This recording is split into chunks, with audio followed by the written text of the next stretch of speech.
खुशामदीद। नया दिन रमज़ान स्पेशल के साथ मैं हूं सैयद फैसल करीम और मैं हूं महक असलम। तो सब लोगों को अगेन एक दफ़ा फिर से रमज़ान बहुत ज़्यादा मुबारक हो। रमज़ानुल मुबारक का मुक़द्दस महीना अपने दामन में बेबहा रहमतें और बरकतें समेटे जारी है।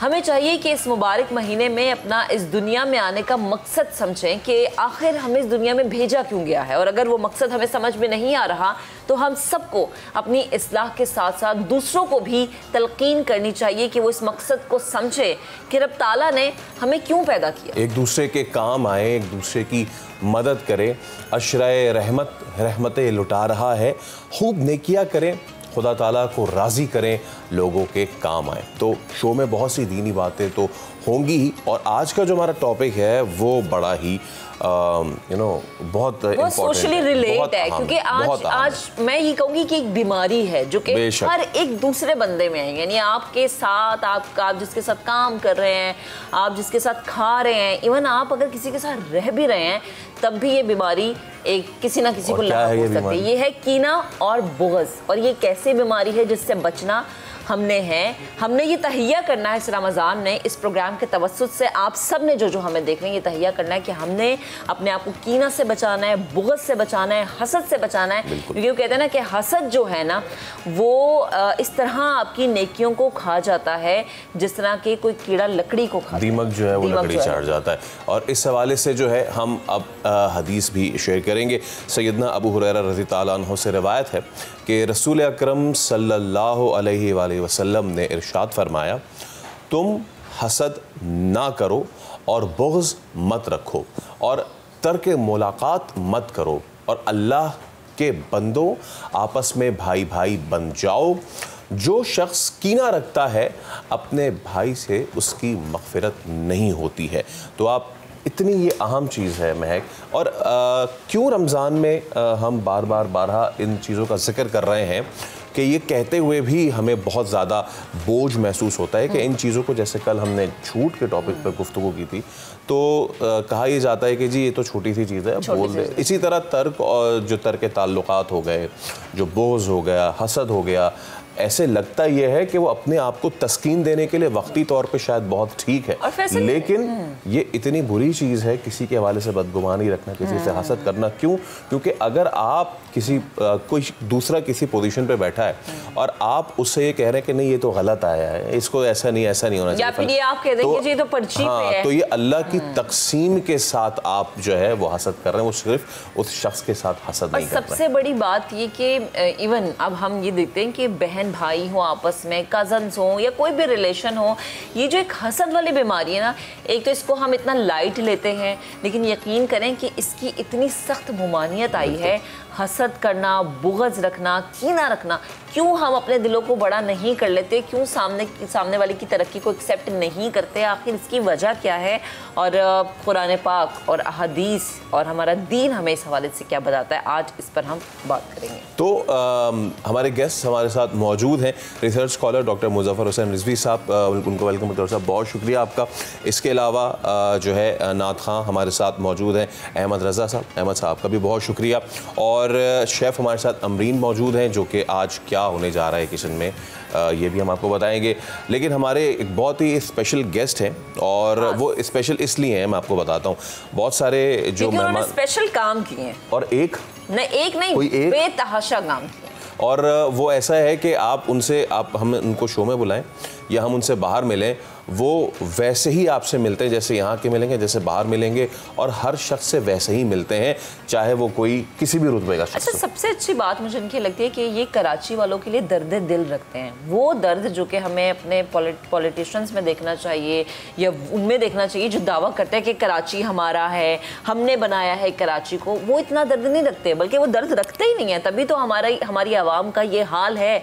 लेकिन वो कराची का दर्द रखते हैं, वो फ़ख्रे कराची हैं, फर्जंद बाशिंदे कराची हैं, सबसे बड़ी, दुनिया की सबसे बड़ी सहरी का एजाज़ इन्हें जा रहा है। इसके साथ ही साथ हाँ इफ्तार भी, और साथ 72,000 डेली के फूड पैकेजेस लोगों को पहुंचाना, ये बहुत बड़ा काम है फैसल, और बहुत मुश्किल काम है। इस कार्य खैर में वो जिस मुसलसल जिस कॉन्टिन्यूटी से चल रहे हैं, उनकी हिम्मत को सलाम। और इसके साथ साथ अब एक और चीज़ जो आज हम ऐड करेंगे वो ये है कि मैंने प्राइड ऑफ परफॉर्मेंस तो अभी मिला ही है, ये कि बड़ी ज़बरदस्त चीज़ है, लेकिन ज़फ़र भाई बहुत शुक्रिया आप तशरीफ़ लाए।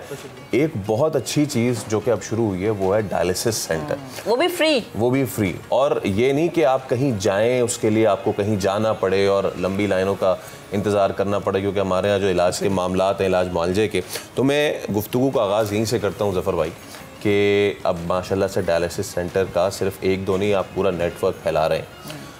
किस तरीके से मामलात चल रहे हैं, क्या मामलात हो रहे हैं, क्योंकि आपका हमेशा से फोकस रहा है कि यार ये जो आदमी है, ये 25,000 रुपये जिसकी तनख्वाह है, उसका ये बजट है, और इस बजट में वो बेचारा, उसको कहा जा रहा है कि जितनी चादर है उतने पैर फैलाओ। चादर क्या, सब कुछ ख़त्म हो गया उस बेचारे का। लेकिन अब आपने ये तमाम तर इनिशिएटिव लिया है, तो बताइए किस तरीके से चल रहे तमाम तर। मैं एक छोटा सा वाक़या आपको खाली अभी का बताता हूँ। आज सुबह की सहरी का जी। तो एक फैमिली हमारे पास आई, उनकी गोद में उनकी बच्ची थी, और उसका डॉक्टरों ने गलत ट्रीटमेंट किया, जिसकी वजह से 1.5 महीने की उम्र में उसकी ब्रेन एक तरीके से डैमेज कर दिया, डेथ कर दी ब्रेन की, और उसमें इतना पस पड़ गया कि वो निकालना पड़ा। और उससे तो वो बच्ची जो है बिल्कुल ना हरकत कर सकती है ना कुछ, बस समझें। तो उसकी वालदा आई, कहने लगी इसका एक छोटा सा MRI का टेस्ट कराना है, 40,000 रुपये का। तो आप अंदाज़ा लगाइए कि जो लोग टीन की छत में रहते हों, जिनकी ज़रिया आमदनी 12,000 रुपये हो, तो क्या वो अपने लखते जिगर का टेस्ट 40,000 का करा सकते हैं? और इसी तरह से डायलिसिस जो थी वो एक मैं समझता हूँ शायद सबसे ज़्यादा महंगी बीमारी है, कि जिसके अंदर पहले तो एक मिडिल क्लास फैमिली में उसकी बीवी की अंगूठी बिकती है, फिर चेन बिकती है, फिर पहला कड़ा चूड़ी बिकती है, फिर दूसरी चूड़ी बिकती है। एक वक्त आता है वो औरत बोलती है अपने शौहर से कि माँ का तुम्हारे डायलिसिस हो रहा है और चूड़ियाँ मेरी माँ की बिक रही हैं। तो लड़ाइयाँ हो जाती हैं, घर टूटते हैं। मसला ये है कि जब तक अगर तो उसका ट्रांसप्लांट नहीं हो रहा और वो मरीज़ मशीन पर है, तो जब तक उसका इंतकाल नहीं होगा वो मशीन पर है। अब प्राइवेट अस्पताल माफियाज़ के मज़े हैं, कोई 10,000 मांग रहा है डायलिसिस का, कोई 15,000, कोई 20,000, कोई 25,000। तो भाई अगर 20,000 रुपये डायलिसिस के कोई आपको देगा, तो हफ्ते के 60,000 रुपये, महीने के 2,40,000 रुपये, साल के बस छोड़ दें आगे तो फिर 30 लाख रुपए। अच्छा भाई, अम्मा 10 साल ज़िंदा रह गई तो 3.5 करोड़ रुपए के नीचे फैमिली आ गई। तो अब आपने घर बेचना है अपना, जो आपका 80 गज का 120 गज का घर होगा या फ्लैट होगा, या फिर आप और आपकी आने वाली नस्लें पूरी ज़िंदगी वो पैसा उतारती रहेंगी। अच्छा, दूसरी सूरत हाल ये है कि सरकारी अस्पताल, तो सरकारी अस्पतालों में इतना रश है। देखें, एक पेशेंट है जो थर से आया हुआ है, जी हाँ, एक पेशेंट है जो बेचारा सदकाबाद से आया हुआ है, एक है जो चमन से आया हुआ है, एक किला सैफुल्ला से आया हुआ है। अच्छा, वो जो इतनी दूर से आया हुआ है पेशेंट, वो किस लिए आया है? कि वो 3 लाख रुपए महीना नहीं दे सकता। उसको तो पता ही नहीं था मेरे बच्चे के साथ जो बीमारी हुई, उसको तो डायग्नोज ही कुछ 6 महीने बाद हुई कि अच्छा इसको तो डायलिसिस होने। अब वहाँ से बीवी और शौहर बच्चे को लेकर आ गए कराची। बिल्कुल। अच्छा, मालूम हुआ जी होटल के बाहर जो दाल मिल रही है अस्पताल के करीबी होटल पे, वो 300 रुपये की प्लेट है। तो 27,000 रुपये की 3 टाइम की दाल हो गई। आप किसी छोटे से आम मामूली से होटल पे, किसी बस स्टॉप पे कमरा मांगेंगे तो 2,000 रुपये पर डे, यानी 60,000 रुपये का कमरा हो गया। यानी 97,000 रुपीज़ तो आपको चाहिए रहने और दाल खाने के लिए। तो हमने एक काम ये किया, कराची के तमाम सरकारी अस्पतालों के बाहर एक तो रेस्टोरेंट खोल दिए, कंटेनर लगा दिए और खाने का इंतज़ाम कर दिया। जितना खाना है खाओ। और JDC पाकिस्तान में वाहिद इदारा है जो दिन में हज़ारों पैकेट पार्सल देता है। उसके पीछे भी लॉजिक है ना कि मुझ पे अगर बुरा वक्त आ जाता है और हमारे अपने दस्तरखान रोडों, चौरंगियों और रेस्टोरेंट्स बने हुए, तो मेरे लिए बहुत मुश्किल होगा कि मैं अपने बीवी बच्चों को लेकर जाऊँ उस रोड पर सिग्नल पर बैठ के खाऊँ। नामुमकिनात में से शायद मैं किसी और तरफ निकल जाऊँ, अपने आप को ख़त्म कर लूँ। लेकिन तो हमने उसको देखते हुए रूल बना दिया कि पार्सल मौजूद है हर जगह, जितना चाहिए ले जाइए। अब उस फैमिली का नंबर आ रहा है डायलिसिस का, तो पता चला लोड बहुत ज़्यादा है, 4 घंटे का डायलिसिस नहीं हो सकता, 2 घंटे का होगा। अब 2 घंटे के डायलिसिस स्टैंडर्ड टाइम है, उसमें बंदा आज पीर को लेटा है मशीन पे, अब उसको बुध को लेटना है। लेकिन इस दरमियान एक दिन में उसको चक्कर भी आ रहे हैं, कमज़ोरी भी है, सांस लेने में। तो हमने क्या किया, हमने एक सिस्टम, हमने बड़ी रिसर्च चीज़ पे हमने बोला कि जब कोविड में हम दुनिया की सबसे बड़ी राशन ड्राइव कर सकते हैं तो और यही पाकिस्तानियों ने हमें सपोर्ट किया और रोज़ाना 4 महीने 10 दिन तक 30,000 बोरे हम बांट सकते हैं। हमने तो क्लियर ऐलान किया था कि सिर्फ लेटर हेड लाओ, मस्जिद, मंदिर, मदरसा, इमाम बारगाह, गुरुद्वारा, चर्च, सियासी पार्टी का, मजहबी पार्टी का, दुकान वाले का, पान के केबिन वाले का ला दो, ताकि हमें एक एविडेंस चाहिए ना, ये पान वाले जो हैं ज़फ़र पान शॉप ये इस गली नंबर इसके औरंगी टाउन फला में लेकर गए, इतने 100 लोगों का राशन था कि वो लोग उस गली वाले ले लें, बस इससे ज़्यादा टाइम नहीं। 400 गाड़ियाँ राशन रोज़ाना देना। फिर फ्री अस्पताल हमने कोरोना का ऐलान किया। जब सारे अस्पताल एक रात का 1.5 लाख रुपए ले रहे थे, 14 रात कौन रख सकता था अपने बीमार को? 21-22 लाख कहाँ से लाता? फ्री अस्पताल चलाया पौने 2 साल। एक्सपो सेंटर अभी बंद हुआ है 2.25 साल बाद, पूरे 2.25 साल वहाँ का खाना मरीजों का चलाया, सक्खर वाला आइसोलेशन। तो हमने देखा हम इसको हमारा साथ देते हैं, लोग भरोसा करते हैं, चाहे बड़े बड़े नेगेटिव प्रोपेगेंडा माफियाज हमारे खिलाफ सारा साल वर्किंग कर रहे होते हैं। सही। तो हमने क्या किया, हमने अपील की कि हम 50 फ्री डायलिसिस सेंटर कराची में खोलना चाह रहे हैं और उसके बाद अंदरूनी सिंध और फिर पाकिस्तान भर में। अच्छा, किसी भी आने वाले मरीज़ को 6 घंटे 7 घंटे वेट नहीं करना, क्योंकि देखें अगर आप किसी दूसरे शहर से आ रहे हैं, कहीं से आ रहे हैं, तो एम्बुलेंस का पैसा तो आप देंगे। बिल्कुल। अच्छा चले आप इसी शहर से आ रहे हैं और अगर आपका नंबर आने में 4 घंटे हैं तो आप वेटिंग एरिया किस अस्पताल में, तो आपका मरीज़ वो लोहे की स्ट्रेचर पे रहेगा ना। हमारी एम्बुलेंसें हमें पता है, छोटी छोटी एम्बुलेंसें होती हैं, उसमें लोहे का स्ट्रेचर है ना, मरीज़ उठ के बैठ सकता है, सर टकरा जाएगा, एसी होता नहीं है, मुंह शीशे की तरफ होगा, शीशा खोलेंगे तो धुआं आएगा या धूप पड़ रही होगी। तो अब जी वो आपने 3 घंटा जो लोहे की स्ट्रेचर पर गुजारा, तो एम्बुलेंस वाला आपसे पैसे नहीं लेगा 3 घंटे के, तो वही उसके 2-4 हज़ार रुपये बन जाएंगे। तो बात ये है कि इस चीज़ को टोटली फ्री कर दिया हमने अपील की। सबसे पहला डायलिसिस सेंटर लालू खेत में खोला हमने, लियाकताबाद में, मेन रोड के ऊपर। गवर्नमेंट ऑफ सिंध ने हमें डिस्पेंसरी फराम की, हमने फ्री सेंटर खोल दिया। दुनिया की नंबर 1 कंपनी, अगर अमेरिकन प्रेसिडेंट को भी आप बोलेंगे ना जी आपके फला रिश्तेदार का डायलिसिस है, तो बोलेगा भाई मुझे अपनी मरीज़ को फ्रिजीनियस पे लेटाना है, ये कंपनी है जी। ने लगाई सर वहाँ पर। और जो भी मरीज़ आ रहे हैं, चाहे वो तिनहट्टी से आएँ, डाखाने से आएँ, मूसा कॉलोनी से आएँ, वो अपनी रजिस्ट्रेशन कराते हैं। फ्री में डायलिसिस होता है, खून की कमी का इंजेक्शन है वो भी फ्री में लगेगा, आपसे कोई 1000, 1200, 1300 नहीं मांगेगा। दूसरा गुलशन इकबाल में खोल दिया, चाहे गुलजार हिजरी का मरीज़ हो, सोराब गोट का हो, जा रहे हैं करा रहे हैं। तीसरा सरजानी टाउन में खोल दिया, बल्कि उसका इफ्तिताह तो गवर्नर सिंध ने किया, वसीम बदामी साहब ने किया। हमने वहाँ पर एक्सरे और अल्ट्रासाउंड भी कर दिया फ्री। और जफर भाई देखिए, जो आप डिटेल बता रहे हैं जिस तरह से, ये यकीनन जब आप किसी का दर्द रखते हैं ना दिल में, आपको एहसास हो या आपको ये खौफ हो कि खुदा ना खास्ता इन फ्यूचर कभी मेरी फैमिली अगर इस प्रोसेस से गुजरे तो वो क्या क्या तकलीफें या क्या क्या चैलेंजेस फेस करेगी, आपके अंदर ये दर्द है, तभी आप कराची वालों का आप सोच कुछ भी नहीं करें, आप एक छोटा सा तजुर्बा करें, किसी भी बड़े सरकारी अस्पताल के बाहर जाएं। मैं ये बात काफ़ी दफ़ा बता चुका हूँ, लेकिन तजुर्बा कर लें और आप अपनी गाड़ी का शीशा खोलें चलती गाड़ी से और एक थैली बिरयानी के ऐसे बाहर निकालें, आप दंग रह जाएंगी। जी हाँ। गाड़ियों के पीछे धूप से बचने के लिए लेटे हुए लोग, झाड़ियों के अंदर बैठे हुए लोग भागते हुए आएंगे आपसे खाना लेने, जबकि उनकी ये हालत नहीं थी, लेकिन करती गई ना। अब सिस्टम लाजमी बात है, आपके पास कोई ऐसी जगह नहीं है जहां बेचारे सर छुपा सकें। दूसरे शहरों से आए हुए, बीवी का डायलिसिस चल रहा है या बीवी एडमिट है। मुझे कभी ये समझ में नहीं आती कि जब एक शख्स उठ के ये तमाम तर कर सकता है ये सारा निज़ाम, तो बाकी जितने भी लोग हैं, जो हमारी हुकूमत है या बाकी चीज़ें, वो इस प्रोसेस में क्यों नहीं आती? ये तो एक डर है ना। ये एक ऐसा टॉपिक, हम ज़फ़र भाई से आगे भी बात करते रहेंगे क्योंकि आज इनका और हमारा साथ रहेगा।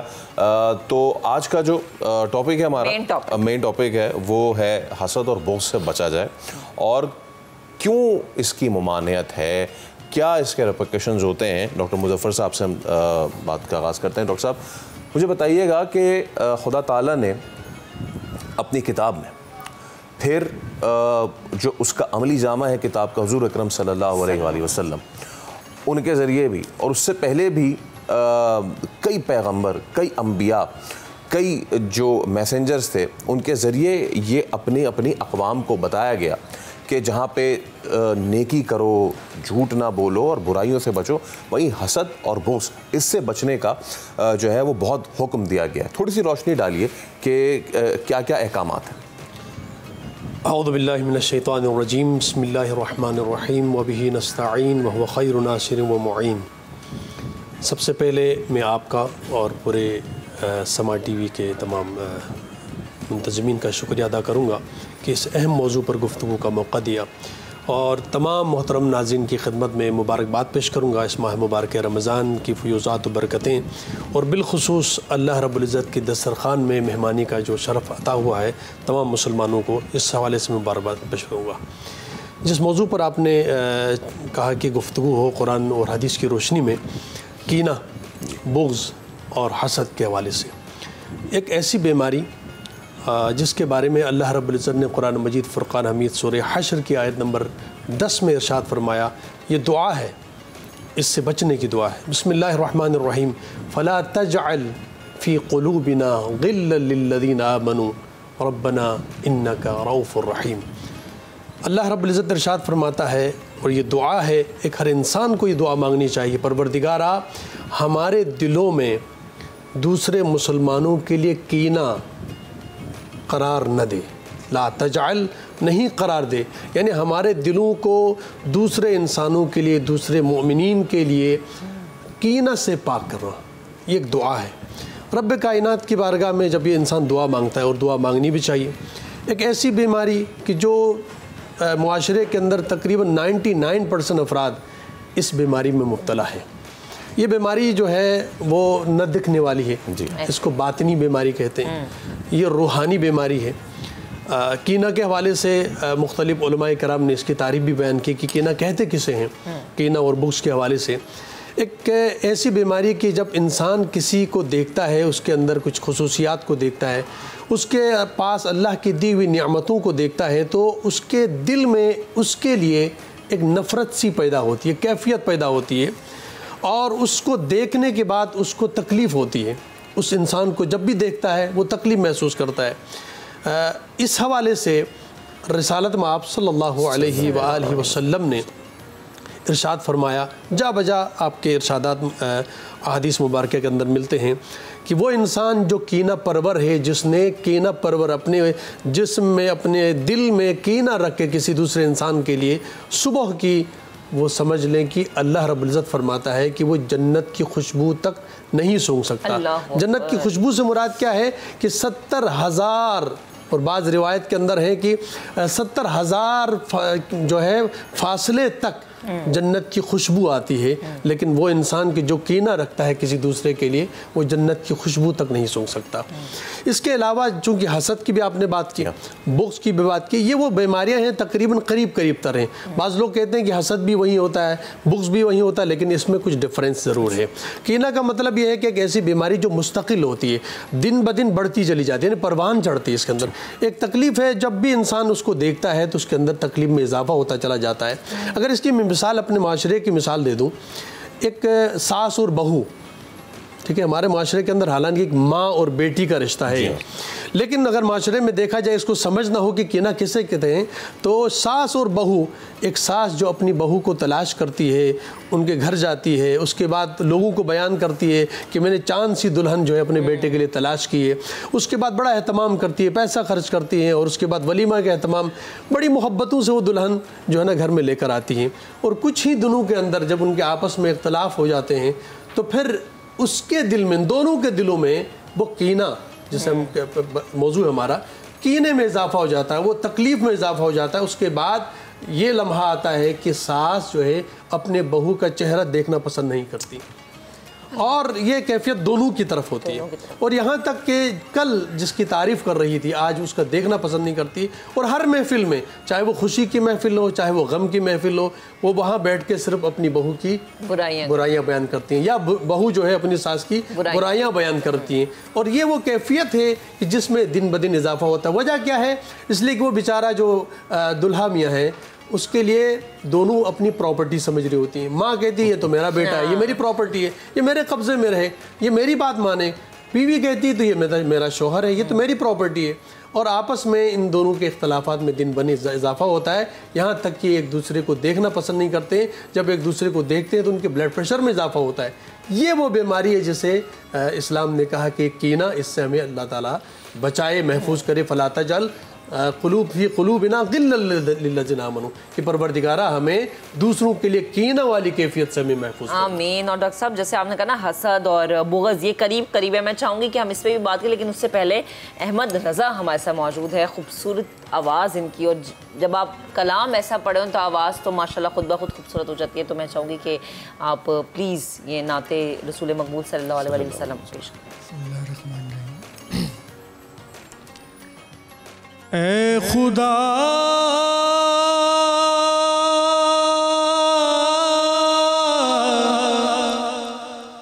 खुदा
मुश्किल कुशा भी तू है मौला, हाजत रवा भी तू है,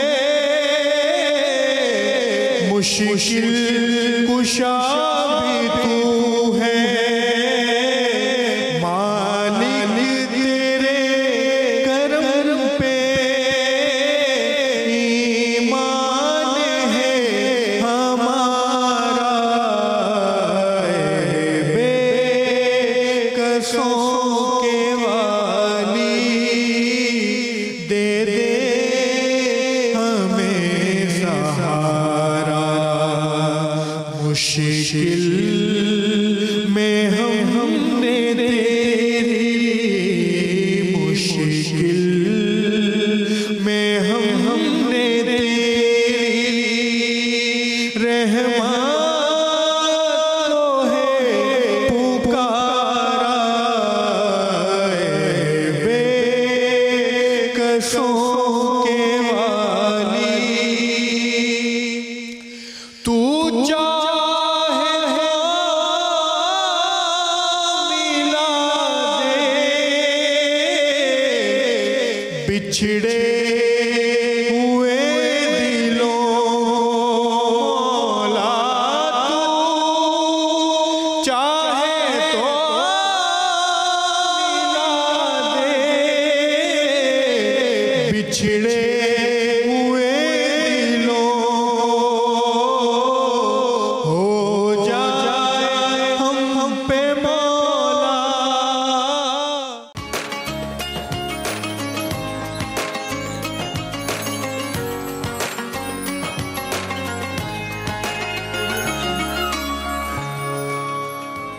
वेलकम बैक वंस अगेन। और हमारा किचन भी रेडी है और किचन में मौजूद है इस वक्त फैसल। सो फैसल के पास चलते हैं और जानते हैं कि शेफ़ अमरीन फातिमा आज क्या बनाने जा रही है, कौन सी ऐसी मज़ेदार सी डिश है जो कि आज बनेगी। सो फैसल मुझे बताएं कि आज क्या बनने वाला है। तो मैं क्या बताऊंगा आपको। हाँ, मैं शेफ़ अमरीन है हमारे साथ, वो आपको बताएंगी। अस्सलाम वालेकुम अमरीन, कैसी हैं आप? सबसे पहले रमज़ान मुबारक। बहुत शुक्रिया आपका, थैंक यू सो मच, आपको भी बहुत बहुत मुबारक हो।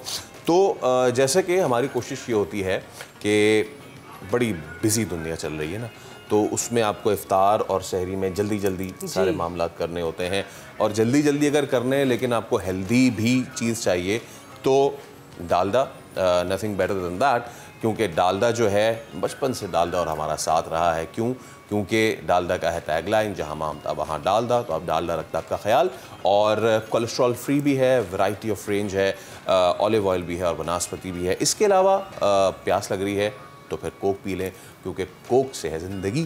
तो अमरीन बताइए कि क्या बनाने जा रही हैं आज हम बना रहे हैं Scotch eggs. Scotch eggs, okay, थोड़ा सा विलायती नाम है, लेकिन ये क्या है स्कॉच एग्स, ज़रा बताएं। ये हेल्दी अफ्तार में जैसे हम लोगों को फ्राई चीज़ें खानी होती हैं, बट उसके अंदर अगर हम हेल्थ का ख्याल रखें तो हम एग्स यूज़ करें। बिल्कुल, अंडे तो चलते ही हैं, या सहरी हो या इफ्तार हो, सहरी या अफ्तार हो, सही है। तो सिंपल एग्स खा खा के सहरी में भी सब लोग तंग आ चुके होते हैं, तो थोड़ी सी उसमें वेरिएशन हमने की है। और ये बहुत झटपट जल्दी से बनने वाली रेसिपी। अच्छा, तो जल्दी जल्दी वो लोग जो जैसे कि मैं कहती ना पूरा दिन नहीं, जो लोग गर्मी में बस कहते हैं कि यार टाइम पे जाऊं और टाइम पे निकल आऊं मैं, तो जरा बताइए। आधा घंटा, सिर्फ रोजे से आधा घंटा पहले जाएं। और लेकिन देखिए अमरीन, इसमें अगर हम एक चीज मेंशन करें कि सिर्फ एक ही चीज थोड़ी बननी है ना, पकोड़े भी बनने, समोसे भी बनने। सब एग्री करेंगे कि खवातीन जल्दी जाती हैं सारी चीजों के साथ कह रही हूं, इसके साथ साथ ही बनते हैं भाई, ये आधा घंटा चाहिए। वाह भाई, बड़ी ठीक है। तो अमरीन आप जरा पहले इंग्रेडिएंट्स बताइए। अच्छा, इसके अंदर हम सबसे पहले चिकन का कीमा लेंगे, ठीक है, बॉइल्ड पोटैटोज लेंगे, ठीक है, हरी मिर्चें, हरा धनिया, ठीक है, ginger garlic paste, black pepper, crushed red chilli, white pepper, ठीक है। ये फर्स्ट स्टेप में हम ये चीज़ें यूज़ करें। ये तो हमने ले लिया है। अब हम सबसे पहले कीमे को बॉईल करते हैं। चलिए, कीमा बॉईल हो रहा है, ठीक है, ठीक है। ये हमने 1 कप कीमा लिया है, ठीक है। अब ये कीमा को आप बॉईल करेंगी, ये बॉईल करने में कितना टाइम लगेगा आपको? Maximum 3 to 4 minutes. 3 से 4 मिनट इसको आपको लगेगा, ठीक है। इसके अंदर हम इसमें आप डाल रही हैं क्या? ½ teaspoon ginger garlic paste, ginger garlic paste, अदरक और लहसुन का पेस्ट, और 1 टीस्पून रेड चिली, यानी कुटी हुई मिर्च जो है वो हमने 1 खाने का चम्मच डाल दिया है। अरे ये तो आपने बताया नहीं कि ये कीमा किस चीज़ का है? चिकन का। चिकन का कीमा है, ठीक है। अच्छा, ये बीफ में भी बन सकता है? जी, बीफ में भी बन सकता है, ठीक है। ये लेकर और हम इसमें थोड़ा सा पानी ऐड करेंगे, ठीक है, और हम इसको बॉईल करने के लिए चलें, ठीक है। तो अब ये जनाब आली स्कॉच्ड एग्स की जो अंदर की फिलिंग है, जो कि कीमा है, ये बॉईल होना शुरू हो गया है। इसको अभी तकरीबन 3 से 4-5 मिनट लगेंगे। तो मैं जब तक ये बॉईल हो रहा है तब तक आप जो हमारे मेहमान गिरामी हैं हमारे साथ मौजूद हैं, उनसे ज़रा गुफ्तगू का सिलसिला जारी व सारी करें। बिल्कुल, और जब तक ये रेडी होगा, जब तक ये चीज़ें जो हैं मिक्सअप होंगी, तब तक हम इंतज़ार करेंगे कि ये बन के क्या सामने आता है, बिकॉज़ ये बड़ी एक यूनिक सी डिश है जिसका मैंने नाम सुना है। सो हमारे जो मेहमान हैं उनकी तरफ भी मैं जाऊँगी, लेकिन सबसे पहले लाहौर का भी रुख करते हैं। लाहौर के रिहायशी इम्तियाज़ कादरी ने इस्लामी तबरुकात का एक ख़जाना अपने घर में जमा किया हुआ है, जिसका कहना है कि अगर इन तबरुकात के बदले पूरी दुनिया भी मुझे दी जाए तो मैं तब भी नहीं लूँगा वो दुनिया। और मेरे पास ये तबरुकात जो मौजूद है इतने मोतबर हैं कि यही मेरी ज़िंदगी है। आयशा आता उनसे मिलवा रही हैं हमें।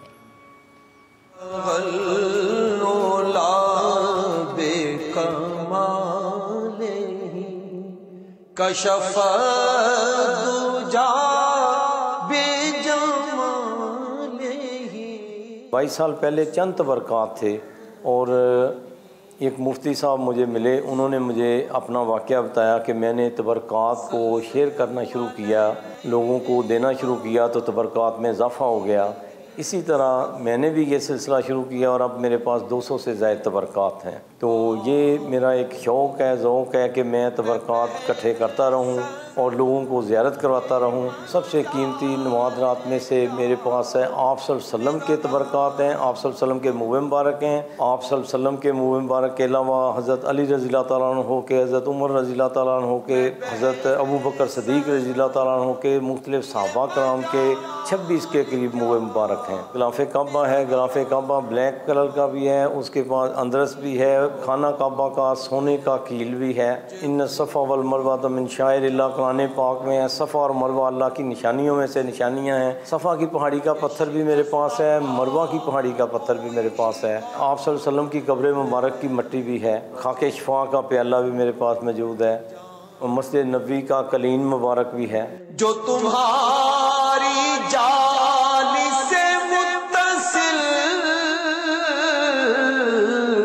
है, सुतू के पीछे मुख्तलिफ कुओं के पानी हैं जिसमें आप सल्लल्लाहु अलैहि वसल्लम ने लुआब दाखिल किया और पानी मीठा हो गया। मस्जिद नबी में जो मर्दों और औरतों की पार्टीशन है उसके दरमियान वो जो आराइशी लकड़ी लगी हुई है वो पीस है। मस्जिदुल हराम जो है उसके फनूस का पीस है। रोज़ा मुबारक के साथ लटकरा रस्सा उसका पीस है। ना मेरे सिवा कोई और है नहीं। हज़रत अली रज़ियल्लाहु तआला अन्हु के मज़ार के, हज़रत बिलाल हबशी रज़ियल्लाहु तआला अन्हु के मज़ार के और पैगम्बरों के भी मुख्तलिफ हैं।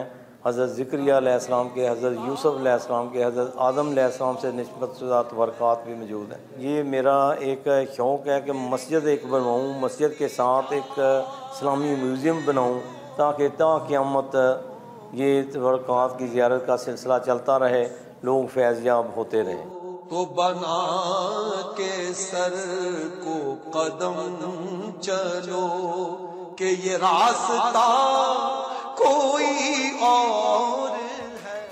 खूबसूरत से रिपोर्ट हमने आपको दिखाई और हमारे मेहमान भी मौजूद हैं। सो अगेन मैं ज़फ़र भाई की जानिब जाना चाहूँगी। ज़फ़र भाई, दुनिया की सबसे बड़ी, पहले तो कंफर्म कीजिएगा, दुनिया की वाकई सबसे बड़ी सहरी का ये एहतमाम किया गया? दुनिया पे अवामी जो रोड पर होने वाली सहरी, रोड पर, किसी मुक़द्दस मकाम पे नहीं, रोड पे होने वाली सबसे बड़ी सहरी है, जिसके अंदर स्टार्टिंग पहली रमज़ान से 15-16 हज़ार 20 हज़ार लोग होते हैं और ये 15 रमज़ान के बाद 40 हज़ार रुपये क्राउड चला जाता है। अच्छा ज़फ़र भाई, अब मैंने महसूस किया ये कि ये चीज़ अब चैरिटी से बढ़ के अब फेस्टिविटी की जानिब जा रही है। लोग इसको किसी भी नज़र से देखें, लेकिन हमारे शहर के लिए इस तरह की सरगर्मी क्यों ज़रूरी थी? इसलिए ज़रूरी थी क्योंकि इस शहर की रौनकें मांद पड़ती जा रही थी और उस दस्तरखान पे कोई जिसको कहते हैं ना, जो वो दस्तरखान रमज़ान का पैगाम है, उसको कोई तफरका नहीं है।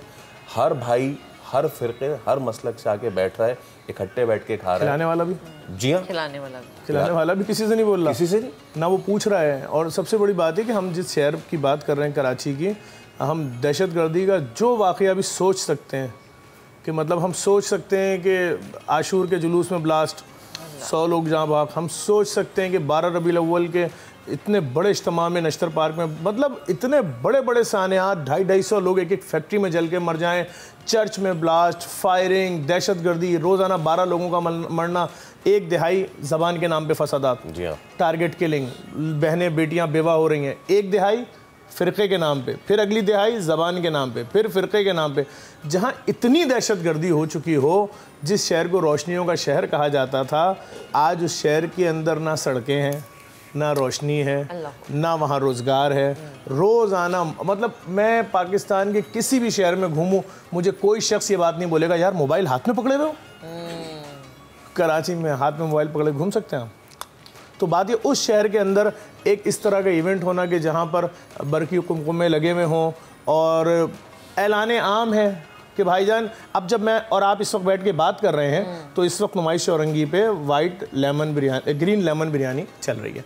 मुखैर हजरात भी वो डिशेस खिला रहे हैं जो एक लोअर मिडिल क्लास तबका या मिडिल क्लास तबका नहीं खरीद सकता, और वो ये क्लियर कह रहे हैं कि ये कोई सदका खैरात नहीं है। हम अपने घर की जो हमारी वालदा अफ्तारी तैयार करती हैं, क्या वो सदक़े के पैसों की होती है, पड़ोसियाँ देते हैं? तो वो यही कह रहा है कि खुदा ने मुझको दिया है, मेरी 50 फैक्ट्रियाँ चल रही हैं, मेरा सबसे बड़े 20 रेस्टोरेंट है, मैं आज अपने कराची के भाइयों को खिला रहा हूँ। अब किसी पे पाबंदी नहीं है, किसी ने गरीब को ये नहीं बोला तुम नहीं जाना, बिल्कुल तुम भी आओ। और अगर कोई 10, 20, 50, 100, 200 अमीर फैमिलियाँ भी आ रही तो ये उनका एहसान है कि उनके आने की वजह से गरीब शख्स को एहसास नहीं हो रहा कि सिर्फ हमारे लिए था या ये कोई अच्छा। हम तो वो लोग हैं जेडीसी कि अगर आप हमारे ओल्ड एज होम और यतीम खाने भी जाएंगे ना, तो हमने वो टेक्सचर उस बिल्डिंग पे लगाए हैं बाहर कि जो शायद कोई शहर का सबसे अमीर आदमी अपने बंगले के बाहर लगाता है। वो बिल्डिंग आपको ये लुक नहीं देगी कि यतीमों का, मिस्किनों का मरकज़ है, वो बिल्डिंग बताएगी इसमें रहने वाले कोई लोग हैं। यही वजह है कि हम अभी भी जो हमारा यतीम खाना जिसकी तामीरात शुरू है, उसमें हम स्विमिंग पूल भी बना रहे हैं बच्चों के लिए। अच्छा। उसी बिल्डिंग के साथ उनका स्कूल भी एक अलग से बना रहे हैं, उसमें दूसरे बच्चे भी आगे पढ़ेंगे, लेकिन इनकी कोई फीस नहीं होगी। अच्छा। इसी तरह से हम हमारे जितने भी प्रोजेक्ट हैं, हम अगर सैरी करा रहे हैं, वहाँ हमें एक तो चंदे की पेटी लगानी चाहिए थी, क्यों नहीं लगाई भी भाई जी? क्योंकि खैरात में हो ही नहीं रहा। हम तो डेली बता रहे हैं आज की सैरी इस सेट की तरफ से, ये अपने कराची के बहन भाइयों को ये खाना खिला रहा है।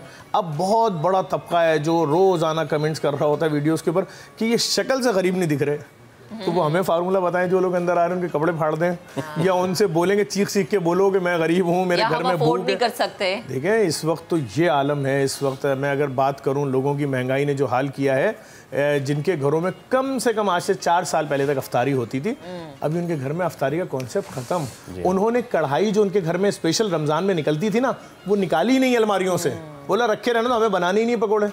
हम 400 450 लीटर का तेल अफोर्ड ही नहीं कर सकते। हमारी औकात आज से 3 साल पहले 150 पौने 200 रुपये लीटर वाले तेल की थी।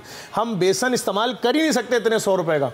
हमारे बच्चे 850 रुपये का 10 किलो आटा खा ही नहीं सकते भाई, 300 रुपये का अफोर्ड करते थे 1.5 साल पहले तक। क्योंकि सफर में महंगाई का ग्राफ इस तरह से ऊपर चला गया कि एक वो शख्स जिसकी 25,000 भी तनख्वाह है ना, शायद वो भी ये चीज़ें अफोर्ड नहीं कर पाता। अभी एक ब्रेक लेते हैं, जब ब्रेक से वापस आएंगे साथ एक नातखा भी मौजूद है, डॉक्टर साहब भी मौजूद हैं, और जो हमारा आज का मेन टॉपिक है उस पर भी हम डिस्कशन करेंगे, किचन का भी रुख करेंगे, but after the break. Stay with us.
Kalam Ahmed Raza भाई, माशाल्लाह ज़बरदस्त, बहुत ही खूबसूरत। तो हम आज गुफ्तगू कर रहे हैं बुग़्ज़ और कीना, क्या ये बीमारी है? डॉक्टर साहब, यहाँ तक भी कहा गया है कि दुआ भी कबूल नहीं होती है जो शख्स ये बीमारियाँ रखता है, तो ये इतनी ज़्यादा ख़तरनाक है। हालांकि हम देखते हैं कि जो अच्छा खासा खाता पीता तबका है, जिसको अल्लाह ताला ने नवाज रखा है, उसके उन तमाम तर नवाजिशात और करम के बावजूद भी अगर किसी के दूसरे के पास कुछ आ गया है, तो उसने किसी के माल से, किसी के हसब नसब से, किसी की औलाद से बुग़्ज़ और कीना रखा हुआ है। आपने कुछ देर कबल एक घरेलू मिसाल दी। बहुत से घरों में ये भी चीज़ है कि अगर किसी की औलाद है और किसी दूसरे की औलाद नहीं हो रही है, तो उस छोटे बच्चे से भी वो बुग़्ज़, हसद और कीना रखते हैं। तो मैं चाहूँगा इस पे भी आप ज़रा ज़रूर बताइए, और ये साथ साथ बताने के इसके कुछ इलाज भी हैं इस बीमारी के, तो उस पर भी रोशनी डालिएगा। जी बिल्कुल, सबसे पहली बात तो ये है कि ये एक गैर इख्तियारी अमल है। ठीक है, ये हमारे इख्तियार में नहीं है कि हम जो है प्लान के तहत कहेंगे इनसे बुग़्ज़ रखना है जी, इनसे अदावत करनी है, इनसे नफ़रत करनी है, इनसे हसद करना है, ये मेरे इख्तियार में नहीं है। कुछ एक्टिविटीज़, कुछ अमाल ऐसे होते हैं किसी इंसान के अंजाम देने के बाद मुझे उससे नफ़रत होनी शुरू हो जाती है, या कुछ ऐसे अमाल हो जाते हैं जिसे उनके अमल के बाद मुझे उनसे मोहब्बत होना शुरू हो जाती है। तो इस इख्तियारी कैफियत में नहीं इंसान, तो किसी से अगर उसके बुरे अमल से मुझे नफ़रत हो रही है, मुझे तकलीफ़ हो रही है, तो यहाँ की हद तक तो चूँकि मेरे इख्तियार में नहीं, तो यहाँ तक तो गुनाह नहीं है कि मेरे इख्तियार में नहीं है, चूँकि उसका अमल इतना बुरा है तो जिसकी वजह से मुझे नफ़रत हो गई। लेकिन उसके बाद जो इस कैफियत में मज़ीद इजाफ़ा होता चला जाता है, नफ़रत जो है वो अदावत और आगे जाकर के दुश्मनी में फिर इंसान कोई एक्ट ऐसा करता है, ऐसा अमल अंजाम देता है जिससे उसका नुकसान करता है। एक दफ़ा मेरे अंदर एक चीज़ है जो अंदर ही लावा पकता चला जाता है, तो ये तकलीफ़ तो मुझे है। इसीलिए कहते हैं कि हसद करने वाले को आपने मारना नहीं है, हसद करने वाले को आपने उसका मुकाबला करने की ज़रूरत नहीं, इसलिए कि वो खुद ही मर रहा है जी, ठीक है। और इसी तरह कीना रखने वाला वो अंदर ही अंदर कूट कूट के मर रहा होता है, वो दूसरे को उससे कोई तकलीफ़ नहीं। लेकिन जब ये कीना रखने वाला इंसान इस तकलीफ़ में, वो इंतज़ार में होता है कि कब उसको मौका मिले कि वो इसका इजहार करे, तो जब वो इजहार करता है तो फिर ये गुनाह है। इख्तियार में नहीं था कि किसी के अमल की वजह से मुझे उससे कीना और नफ़रत हो गई। लेकिन बाज़ ऐसे अमाल होते हैं इंसान के कि जिसकी वजह से इंसान जो है वो उसके पास अल्लाह ताला की एक नियमत आ गई, जैसे आपने कहा फ़र्जन, उसके पास अल्लाह ने उसको फ़र्जन से नवाजा और मुझे नहीं दिया अल्लाह ने, तो ये अल्लाह की तकसीम है जी। हाँ, तो इस पे मैं अगर उसके ऊपर एतराज़ कर रहा हूँ कि आपको दिया मुझे नहीं दिया, तो ये तो मैं अल्लाह की अदालत और अल्लाह की तकसीम पर एतराज़ कर रहा हूँ। बिल्कुल ऐसा। अच्छा, अब यह है कि अल्लाह की बारगाह में मैं दुआ करूँ कि परवरदिगारा जो नेमत अल्लाह ने इनको अता फरमाई है वो मुझे भी अता फरमाई, इसे रश्क कहते हैं। देखो, बुग़्ज़ रखना, कीना रखना और उसके बाद हसद करना अलग चीज़ है, रश्क करने का हुक्म है कि इंसान रश्क कर सकता है कि परवरदिगार जो नेमत आपने इनको अता फरमाई वो मुझे भी दे दे। लेकिन हसद में क्या होता है कि इंसान ये दुआ और तमन्ना करता है कि परवरदिगार इससे ये नेमत छीन लें और ये नेमत मुझे मिल जाए। कीना में ये होता है कि इंसान फ़कत ये है कि उसके इस अमल से अंदर ही अंदर कूट कूट के तकलीफ़ में मर रहा होता है, वो इजहार भी नहीं कर पा रहा होता है, बस वो तकलीफ़ में ही रहता है। इसलिए अल्लाह के नबी सल्लल्लाहु अलैहि वसल्लम ने शब बरात, जन्नतुल बकी में रात का टाइम है, अल्लाह के नबी जो है खुदा की बारगाह में राज़ नियाज़ करते हैं।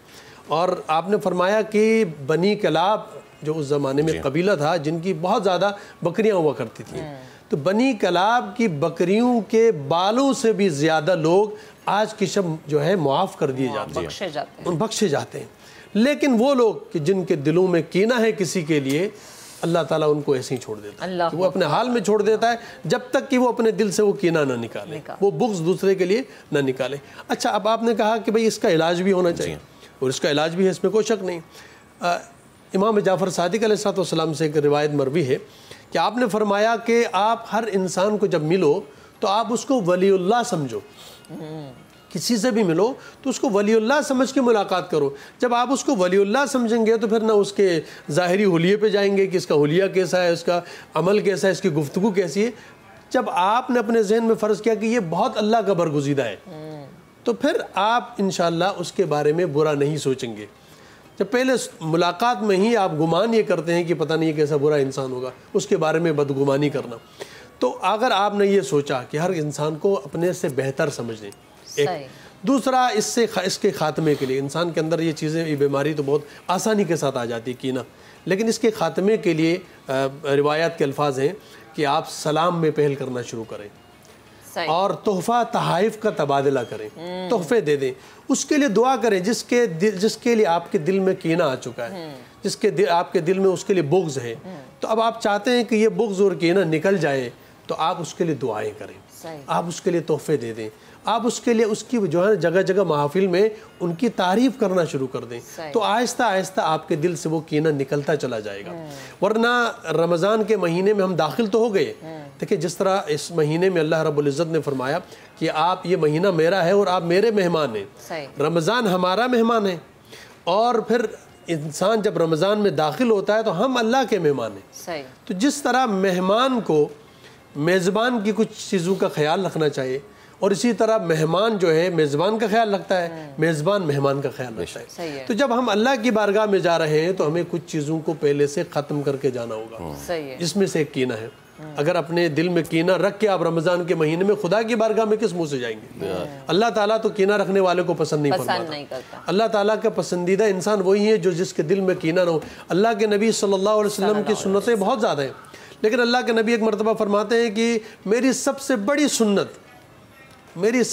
सुन्नत ये है कि जिसके दिल में अगर ज़र्रा बराबर भी किसी दूसरे मोमिन के लिए बुग़्ज़ न हो तो अल्लाह रब्बुल इज़्ज़त के अल्लाह के नबी फरमाते हैं कि जन्नत में वो मेरे साथ होगा। सही कि अगर मेरी इस सुन्नत पर अमल करे कि अपने दिल में किसी के लिए बुग़्ज़ ना हो, किसी के लिए कोई तकलीफ़ ना हो, तो हम खुदा की बारगाह में ये दुआ करें कि परवरदिगार, जिस तरह कुरान ने कहा कि फ़ला तजअल फ़ी क़ुलूबिना गिल्लन लिल्लज़ीना, परवरदिगार हमारे दिलों को लोगों के लिए जो कीना हमारे दिलों में आता है इससे हमें पाक। और डॉक्टर साहब हमें ये भी दुआ करनी चाहिए, हर नमाज में अपने लिए दुआ कर लें कि अल्लाह ताला हमें हसद, बुग़्ज़ या कीना से बचाए। भी एक ब्रेक लेते हैं, ब्रेक के बाद दोबारा हाजिर होंगे हमारे साथ।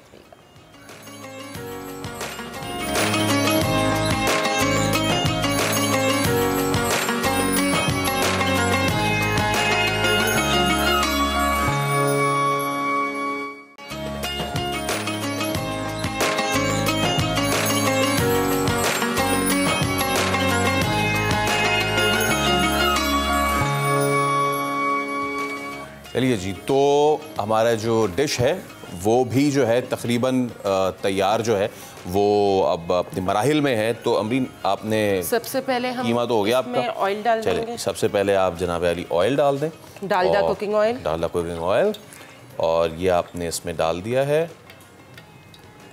ओके, और अच्छी बात यह है कि ये चीज़ आपको 15 मिनट से लेकर आधे घंटे के अंदर अंदर ये चीज़ बन जाएगी। तो वो ख़ातीन जिनको जो कह रही हैं कि बहुत गर्मी है तो आपको दोपहर में किचन में जाके अपनी एनर्जी वेस्ट करने की कोई ज़रूरत नहीं है। प्लीज़ अपने टाइम से जाएं। और अमरीन, आप बनाना शुरू करें। ये हमने बॉइल पोटैटोज़ ले लिए, ठीक है, ½ kg। ठीक है, इसके अंदर सबसे पहले हम कुटी हुई मिर्चें डालेंगे, ठीक है, 1½ टीस्पून, ठीक है, वाइट पेपर ½ टीस्पून, ठीक है, और इसके बाद आपने ब्लैक पेपर, ठीक है, ½ टीस्पून, ग्रीन चिली, ठीक है, 2 टीस्पून, और थोड़ा सा धनिया, थोड़ा सा हरा धनिया।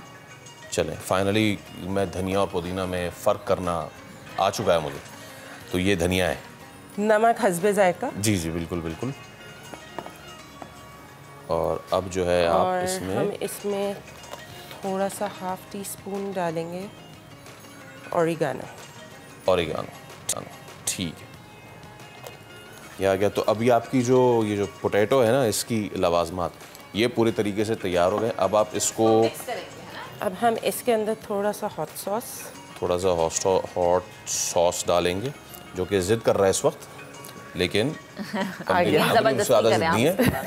ठीक है, तो जल्दी बनाना है तो ज़िद तो करनी पड़ेगी। ज़िद करनी पड़ेगी, बिल्कुल करनी पड़ेगी। सही है। तो अब आप इसको पूरा मिक्स कर देंगी? जी। ओके। और मैं इसके अंदर, अच्छा, और भी है कुछ अभी? मस्टर्ड पेस्ट भी है। ओके, तो मतलब तमाम तर जितने भी आपके टेस्ट बड्स हैं ना वो इस वक्त। अमरीन, ये मस्टर्ड पेस्ट आपने कितना ऐड किया? Mustard paste quarter teaspoon. ठीक है, अच्छा। अब हम इसके अंदर जो हमने कीमा बनाया वो आप इसमें ऐड कर देंगे, थोड़ा ऐड कर दिया आपने। ठीक है,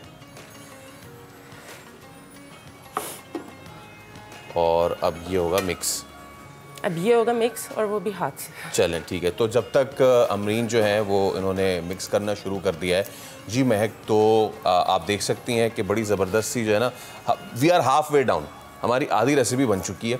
और मुझे एहसास हो रहा है कि इस वक्त आपको कितनी क्रेविंग हो रही है। और बड़ा ये ना देखने में बड़ा यम्मी सा लग रहा है। सो लेट्स सी जब बनता है तो कैसा होता है।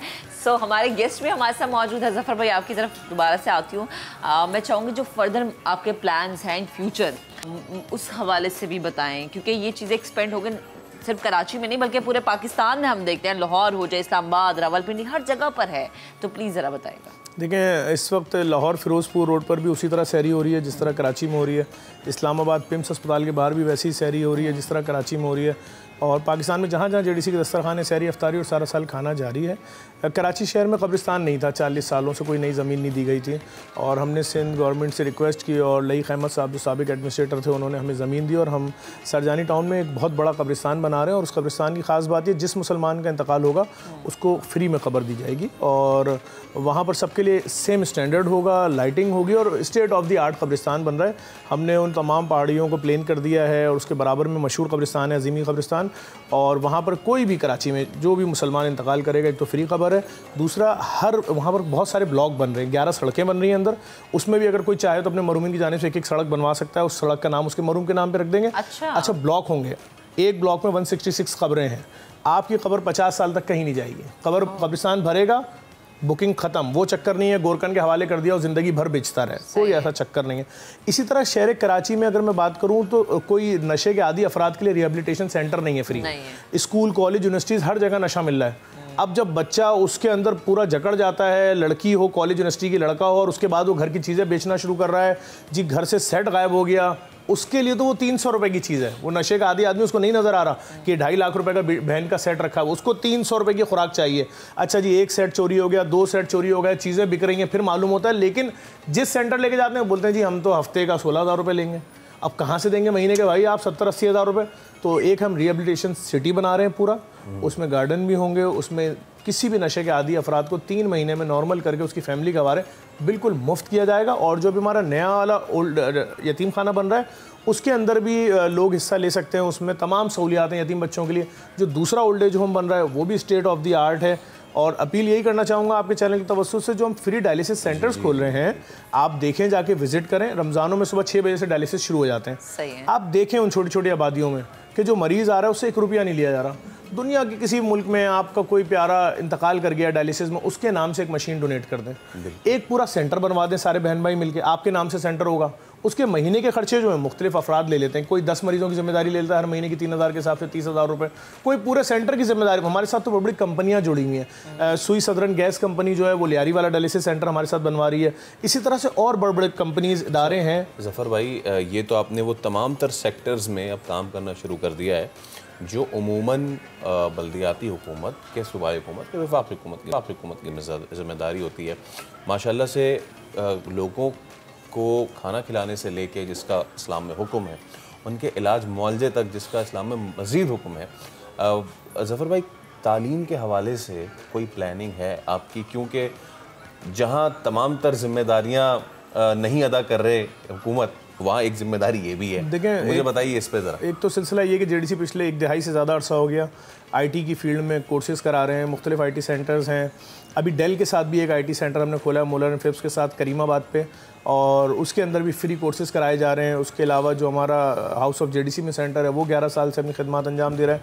और उससे भी बड़ा जो इस वक्त मसला है जो महंगाई की वजह से है, जिनके बच्चे तालीम हासिल कर रहे थे आज उनके पास फ़ीस देने के पैसे नहीं हैं, और बड़ी उस बच्चे के लिए भी मुश्किल सूरत हाल है कि उसने 5वीं क्लास तक प्राइवेट स्कूल में पढ़ा और उसके बाद 6ठी क्लास में उसका एडमिशन एक ऐसे स्कूल में होगा सरकारी जहाँ पर खिड़कियाँ भी नहीं हैं, जहाँ गर्मी में पंखे भी नहीं होते और सर्दी में हवा रोकने के लिए खिड़की भी नहीं होती।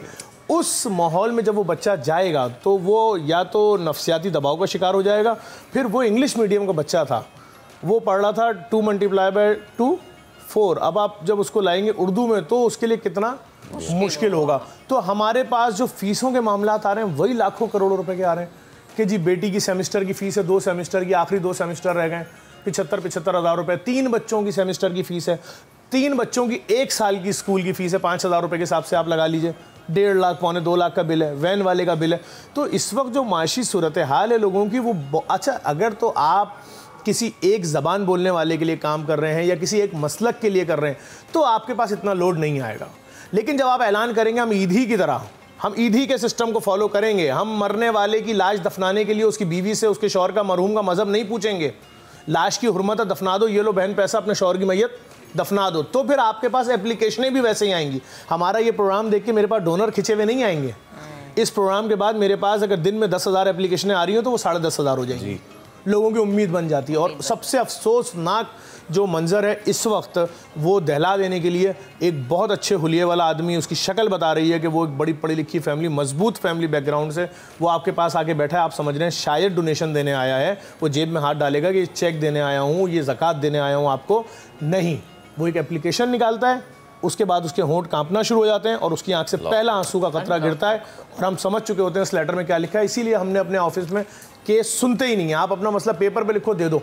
जब पेपर खोलते हैं उस पर लिखा होता है कि 4 महीने का रेंट चढ़ गया है, मेरी तनख्वाह 50,000 रुपये है, घर का रेंट 35,000 रुपये, 2 कमरों का फ्लैट है या 30,000 रुपये रेंट है, 5,000 रुपये यूनियन के हैं, 10,000 रुपये यूटिलिटी बिल्स है, 5,000 रुपये में राशन, बच्चों की फीसें, माँ की दवाई, मैं नहीं कर पा रहा हूँ। इस वक्त मैं 14 लाख का मखरूज हो चुका हूँ। सूद पे पैसा लिया था, जिनसे सूद लिया था, या बेटी की शादी के लिए सूद लिया था, जिनसे सूद लिया था, कल आए थे गली के पूरे मोहल्ले में बाल पकड़ के मुझे 20 थप्पड़ मारे, शर्मिंदगी की वजह से घर से बाहर नहीं निकलने, पूरे मोहल्ले में इज्जत खत्म हो गई है। रास्ता बताओ।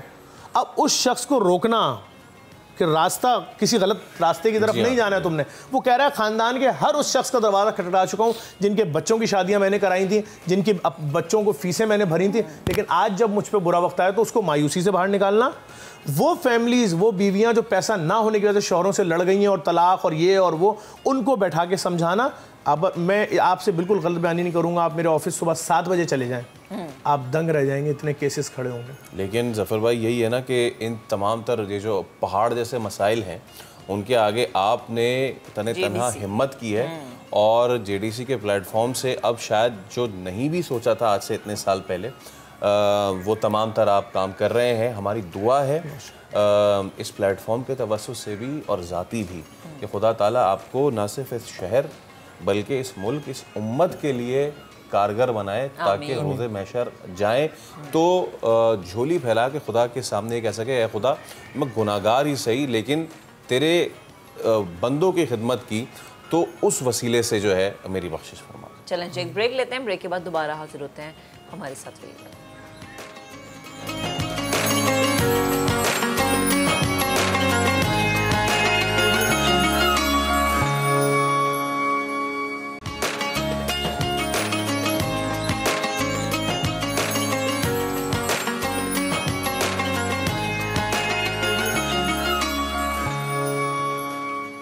एक बार फिर आपको खुशामदीद कहते हैं और शेफ़ अमरीन जो हैं वो उन्होंने जो है ना ये ग्रेनेड बना लिए हैं बड़े बड़े, ठीक है ना। अच्छा मैं आप इजाज़त दे तो मैं एक ट्राई करूं बनाने की।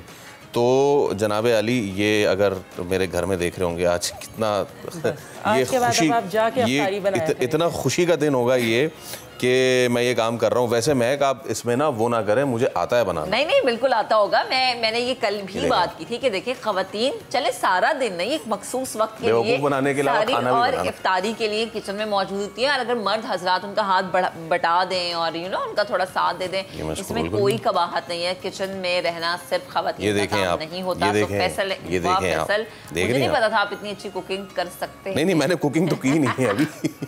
ये तो आपने मुबालगा राय कर दी, मुबालगा भी मना है इस्लाम में, ऐसा ना करें। तो ये अच्छा ये देख रहे हैं आप, कल से ये सेगमेंट जो है वो इंशाल्लाह मैं संभालूंगा। फैसल को हम किचन में पाया करेंगे। तो जनाबे आली फैसल के साथ जो है तीन जो है वो स्कॉच एग्स जो है वो अमरीन ने बनाए, एक जो है वो मैंने बना लिया। और नाउ ओवर टू यू।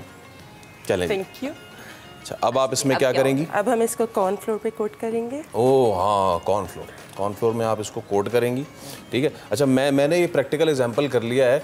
मैं अब पूरी दुनिया जो है ना उसकी नजरें आप कि आप भी जो है आगाज़ करें किचन से, कभी तो करें आगाज़।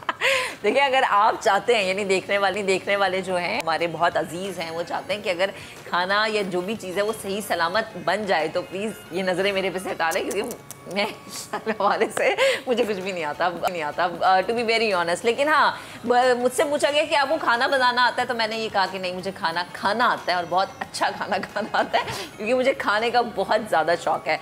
और पूरे रमज़ान थ्रू आउट हमारे दस्तरखान पे फ्राइड आइटम्स होती हैं, समोसे होते हैं, पकोड़े होते हैं, इस तरह की न्यू आइटम्स होती हैं। घर में अम्मा जो है यूट्यूब देख के बड़ी चीज़ें ट्राई करी होती हैं। समोसे और पकोड़े अगर नहीं हो ना तो इफ्तारी के दस्तरखान के जो रंग तो आगे आ जाए ना समोसे पकौड़ों से। यहाँ हम दुनिया को स्कॉच एग्स पे ले आए, आप समोसे पकौड़ों पे लगी नहीं। ये शायद जो देख रहे हैं ना वो बिल्कुल एग्री करेंगे कि भाई जो समोसे और पकौड़ों का जो मज़ा है ना रमज़ान में, वो अगर समोसे दस्तरखान पे नहीं ना, रोजा खोलने का मजा नहीं आता। और आप यकीन माने, हम कल बना देंगे समोसे, चैलेंज, ठीक है, यकीन माने, बना लेंगे ना। इनको बनाने के लिए जो तेल इस्तेमाल होता है वो पहले रोजे से शुरू होकर कई कई दिन चलता रहता है। यानी ऐसा होता है कि ये जो तेल है ना, अम्मा कढ़ाई में डाल देती है और कहती है कि पहले अशरे तक यही तेल चलेगा। लेकिन क्या ये तेल आपकी सेहत के लिए अच्छा होता है या नहीं, पहले शाहीन मिशाल की आपको रिपोर्ट दिखाते हैं, देन इस पे हम डिस्कशन करेंगे। खराब हो जाए तो हम कहते हैं यकीनन बाहर से कुछ खाया होगा, लेकिन सारा मसला बाहर का नहीं, घर का भी हो सकता है। रमज़ानुल मुबारक में पेट और गले के मसाइल की बड़ी वजह अपने घर के किचन से ही शुरू होती है। वजह क्या है, चलिए आपको दिखाते हैं।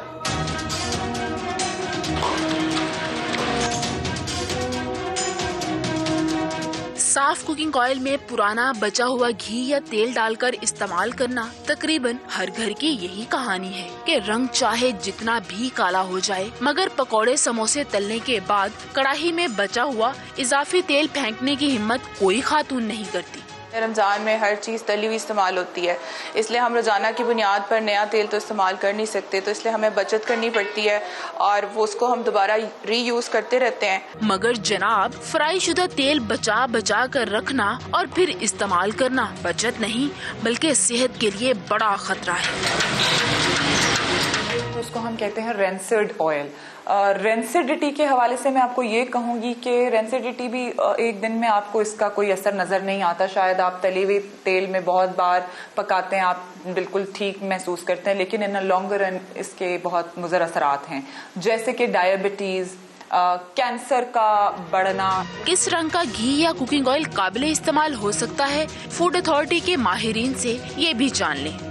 एक ख़ास मिकदार तक उसमें कोई चीज़ फ्राई की जाती है तो उसमें जो क्रम्स वगैरह भी उसके पड़ते हैं और उसके गर्म होने की वजह से ऑयल की शेप चेंज हो जाती है, उसका कलर डार्क हो जाता है। तो आम शहरी उसको बड़े आसानी से इस तरह से चेक कर सकते हैं कि अगर नॉर्मल जो इसका कलर है वो येलोइश है, तो अगर वो डार्क येलोइश पे चला गया या थोड़ा सा ब्लैकिश येलो पे चला गया तो वो ऑयल जो है वो साफ़ नहीं है, उसमें तली हुई चीज़ें इस्तेमाल ना करें। माहिरीन का ये भी इसरार है कि खाना फ्राई करने के दौरान ज्यादा कुकिंग ऑयल ना डालें, बल्कि हल्की आंच पे कम तेल में फ्राई करने से भी खाना वैसा ही मजेदार बनेगा। कैमरामैन अजहर इकबाल के साथ शाहीन मिशाल, समा, लाहौर।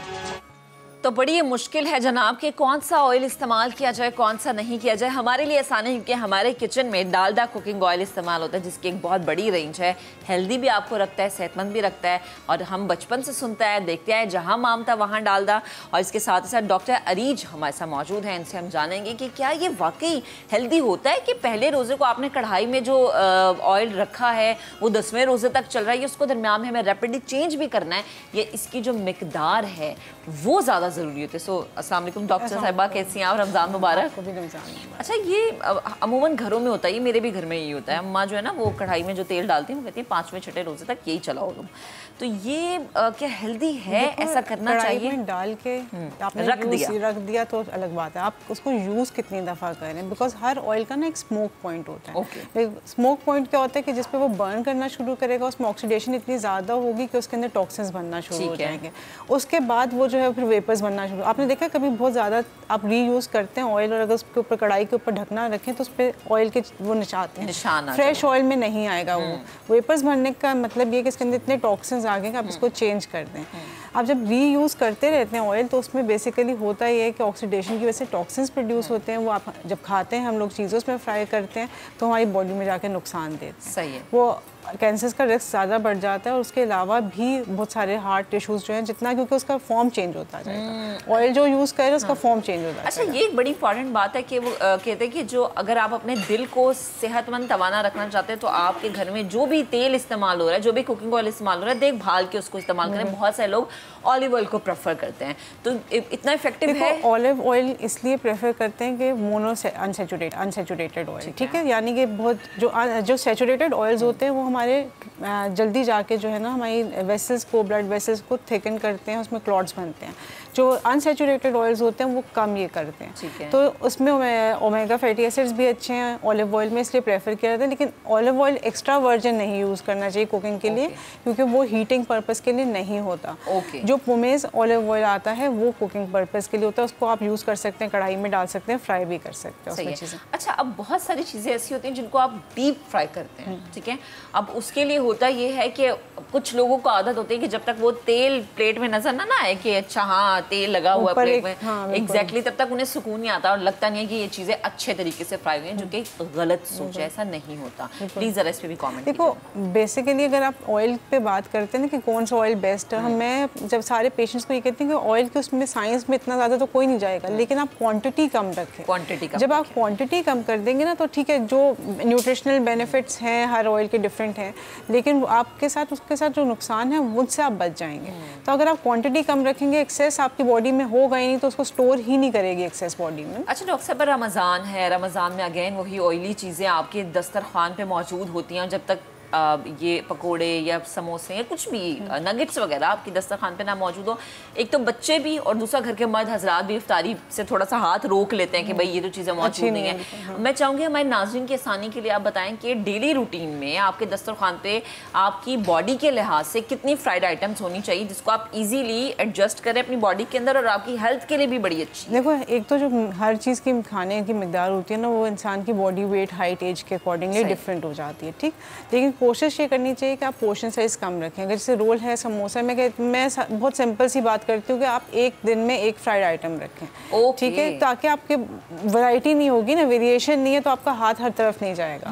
आपने आज समोसे रख लिए तो आपने 1 या 2 समोसे खाएंगे, आपको लगेगा ठीक है, फिर वो ऑप्शन नहीं मिलेगा कुछ और खाने का। यानी एक दिन आप समोसे रख लें, एक दिन पकौड़े रख लें, एक दिन नगेट्स रख लें, एक दिन रोल रख लें, चिकन बॉल्स रख लें, एक दिन रोल रख लें, कुछ भी, यानी वो दिन में एक होना चाहिए। आप ये करें और फिर उन ऑप्शंस की तरफ जाएं जिनमें प्रोटीन कंटेंट ज़्यादा हो। जैसे अगर आपने फ्राइड चिकन बना लिया, क्रम वगैरह नहीं लगाए, फ्राइड चिकन है चरखे की तरह का बना लिया, आप स्टीम करें, बस उसको एक दफ़ा तेज़ी में मतलब ज़रा हीटेड ऑयल से निकाल लें, आपको वो अच्छा भी लगेगा, आप प्रोटीन कंटेंट भी ले लेंगे और आप कंपेरेटिवली जो हम आलू के पकौड़े समोसे बनाते हैं उससे कम कैलोरीज लेंगे। अच्छा ठीक है, मैं इस पर मजीद भी बात करूँगी, लेकिन अभी अपने नाज़रीन को बताते हैं कि लाहौर में लाखों रुपए का मुफ्त इलाज फराहम, ये डॉक्टर्स खुद मैदान में आ गए हैं, अपना घर ही इस नेक काविश के लिए मुख्तस कर दिया गया है और नाम रख दिया गया है आपका क्लिनिक। लेकिन ये क्लिनिक कहाँ मौजूद है और कौन कौन से इलाज इस क्लिनिक में होते हैं, दानियल उमर की रिपोर्ट में जानते हैं।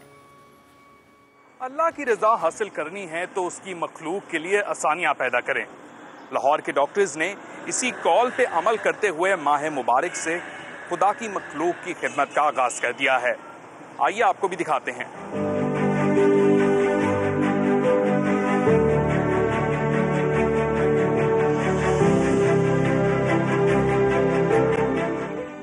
लाहौर के इलाके मजंग में खुला है आपका क्लिनिक, जहां पर काउंटर सिर्फ मरीजों की मुआवनत के लिए बनाया गया है, न कि कैश वसूल करने के लिए। वालिदैन की विरासत में 4 किनाल की कोठी को मारूफ प्रोफेसर जावेद अकरम ने मुफ्त क्लिनिक में तब्दील कर दिया है।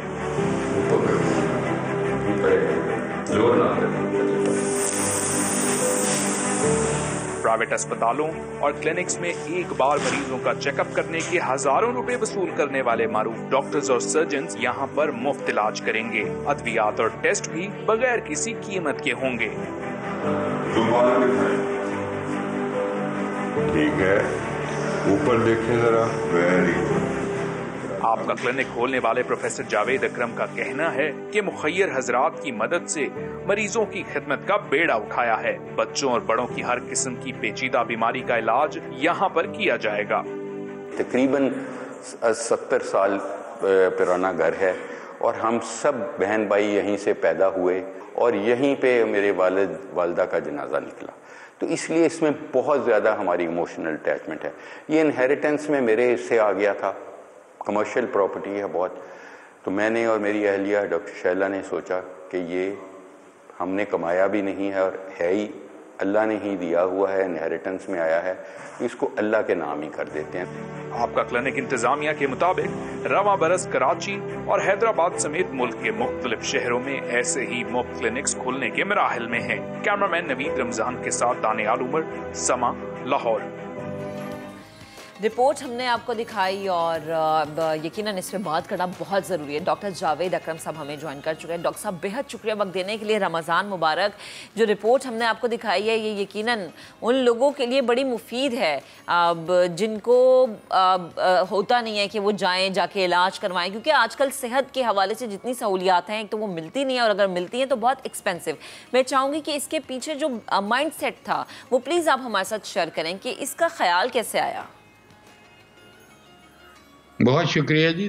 देखें हमें इस दुनिया में भेजा गया है वक्ती तौर पे, और असल दुनिया तो इसके बाद हमारी शुरू उनके मुताबिक, तो इसीलिए भेजा गया है। किसी को दौलत दे के, किसी को कुछ इल्म दे के, किसी को सेहत दे के, कि वो उन लोगों का कैसे ख्याल करते हैं जो ये चीज़ें से जिनको महरूम किया गया है।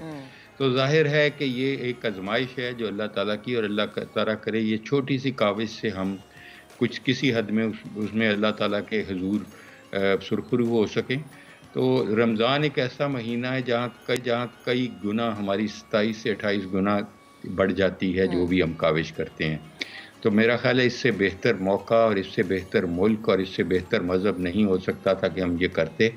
और ये एक यूनिक क्लिनिक है, क्योंकि ये वो क्लिनिक नहीं है जैसे चैरिटी के होते हैं जहाँ आप जाते हैं, आपको एक जैसे डॉक्टर्स देखते हैं और आपके टेस्ट भी अच्छे वाले नहीं हो सकते और आपको थोड़ी बहुत दवाई मिल जाती है, बाकी आपको ख़रीदने पड़ती है। ये यहाँ पे सिर्फ़ और सिर्फ ये स्पेशलिटी क्लिनिक है। चाहे आप गुर्दे के मरीज़ हैं, चाहे आप दिल के मरीज़ हैं, चाहे शुगर के, ब्लड प्रेशर के कोई भी मरीज़ हैं, आपको यहाँ सिर्फ कंसल्टेंट्स देखेंगे, और वो कंसल्टेंट जिनकी 5,000 रुपये वैसे फ़ी है देखने की, और वो आपको फ्री देखेंगे। और जो आपको सिर्फ 10 मिनट देते हैं यहाँ 15 मिनट देंगे, और दवाइयात भी वो होंगी जो दुनिया की सबसे बेहतरीन कंपनी की बनी हुई हैं, और टेस्ट भी उन लैब से होंगे जो दुनिया की बेहतरीन लैब्स में शुमार होते हैं। शायद हम उतने ज़्यादा मरीज़ ना देख सकें जैसे एक आम चैरिटी क्लिनिक देखती है। हम चंद मरीज़ देखेंगे, लेकिन देखेंगे पूरी क्वालिटी के साथ, ताकि मकसद ये है कि जो लोग उनको एहसास महरूमियत है कि वो हमारे जैसे डॉक्टर्स को नहीं दिखा सकते क्योंकि वो अफोर्ड नहीं कर सकते 5,000 रुपया विजिट का, तो उनके लिए ये है, और पेचीदा मरीज़ों के लिए है, ताकि उनके लिए अल्लाह ताला हमें ज़रिया बनाए आसानियाँ बनाने का।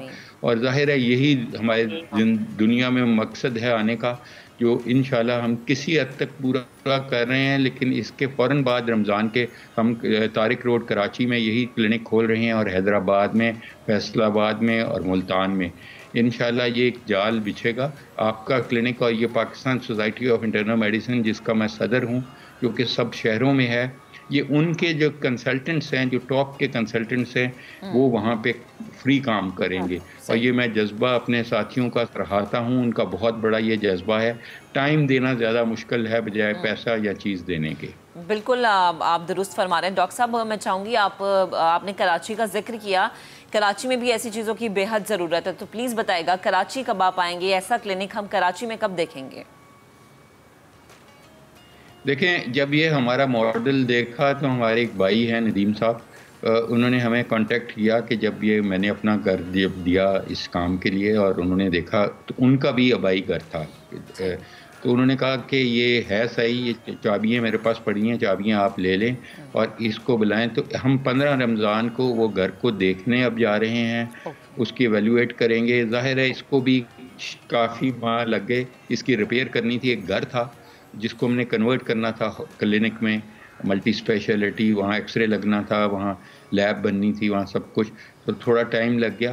तो इसलिए उसका काम तो अभी इंशाल्लाह शुरू हो जाएगा, हो सकता है 3 से 6 महीने में उसकी भी इनॉग्रेशन समा के साथ मिलके ही कर रहे हों। सिर्फ हमारी यही गुजारिश होगी कि आप और हम मिलके कुछ ऐसी चीज़, सब कुछ ऐसी चीज़ कर जाएं कि जिसकी वजह से शायद हम उस पुल सिरात से हुजूर सल्लल्लाहु अलैहि वसल्लम की शफात के साथ निकल जाएं, और करे कि ये हम मिलके ये काम मीडिया और डॉक्टर्स मिलके करें, ताकि सही लोग यहाँ पे, ये उन लोगों के लिए नहीं है जिनको नज़ला ज़ुकाम बुखार है, ये उन लोगों के लिए जो पेचीदा बीमारियों में है, जिनको बहुत महंगी दवाइयात हैं, जिनको पूरी उम्र शुगर रहनी है, पूरी उम्र ब्लड प्रेशर रहना है, तो जाहिर उनको तो पूरी उम्र दवाई लेंगे। इस वक्त हमारा अंदाज़ा है कि जैसे डायलिसिस है कि 5.5 लाख मशीनें चाहिए, लेकिन सिर्फ 15,000 मशीनें हैं। बाकी लोग तो बगैर दवाइयों के मर जाते हैं, बगैर इंसुलिन के मर जाते हैं शुगर वाले बच्चे। ठीक है डॉक्टर साहब, इसलिए ये उन लोगों की डॉक्टर साहब बेहतरीन आप काम कर रहे हैं, और ये ऐसा काम है जिसमें जितने लोग हाथ मिला के, हाथ जोड़ के आपके साथ खड़े हों, ये नेकी उतनी ही फैलती जाएगी। बेहद शुक्रिया, आप गुफ्तगू कर रहे थे, आपने वक्त दिया। यही है कि ये कार खैर का जो सिलसिला इसी तरह से चलता रहे। डॉक्टर मुजफ्फर साहब भी हमारे साथ मौजूद है। डॉक्टर साहब, कार खैर का सिलसिला हमारे मुल्क में कमी नहीं है जो कि लोगों का दर्द रखते हों, उनके गम को सहते हों, उसी तरह से समझते हों जैसे कि वो घर वाले उस चीज़ से गुजर रहे हैं, उस मुश्किल घड़ी से। लेकिन कुछ लोग ऐसे भी हैं, जैसे कि हमने प्रोग्राम के आगाज में जिक्र किया कि हसद करना, कीना रखना, बुग़्ज़ रखना और दूसरों से जलन रखना। आपने बुग़्ज़ और कीना के हवाले से बात की। अब हसद के हवाले से अगर मैं बात करूँ ना, जैसे कि अच्छे काम हो रहे हैं, यकीनन कहीं ना कहीं तो हसद तो रखा जा रहा होगा इस हवाले से भी, तो मैं चाहूँगी हसद के हवाले से भी आप प्लीज़ ज़रा रोशनी। जी, हसद के हवाले से अल्लाह के नबी सल्लल्लाहु अलैहि वसल्लम का फरमान मिलता है, इन्नल हसद याकुलुल हसनात।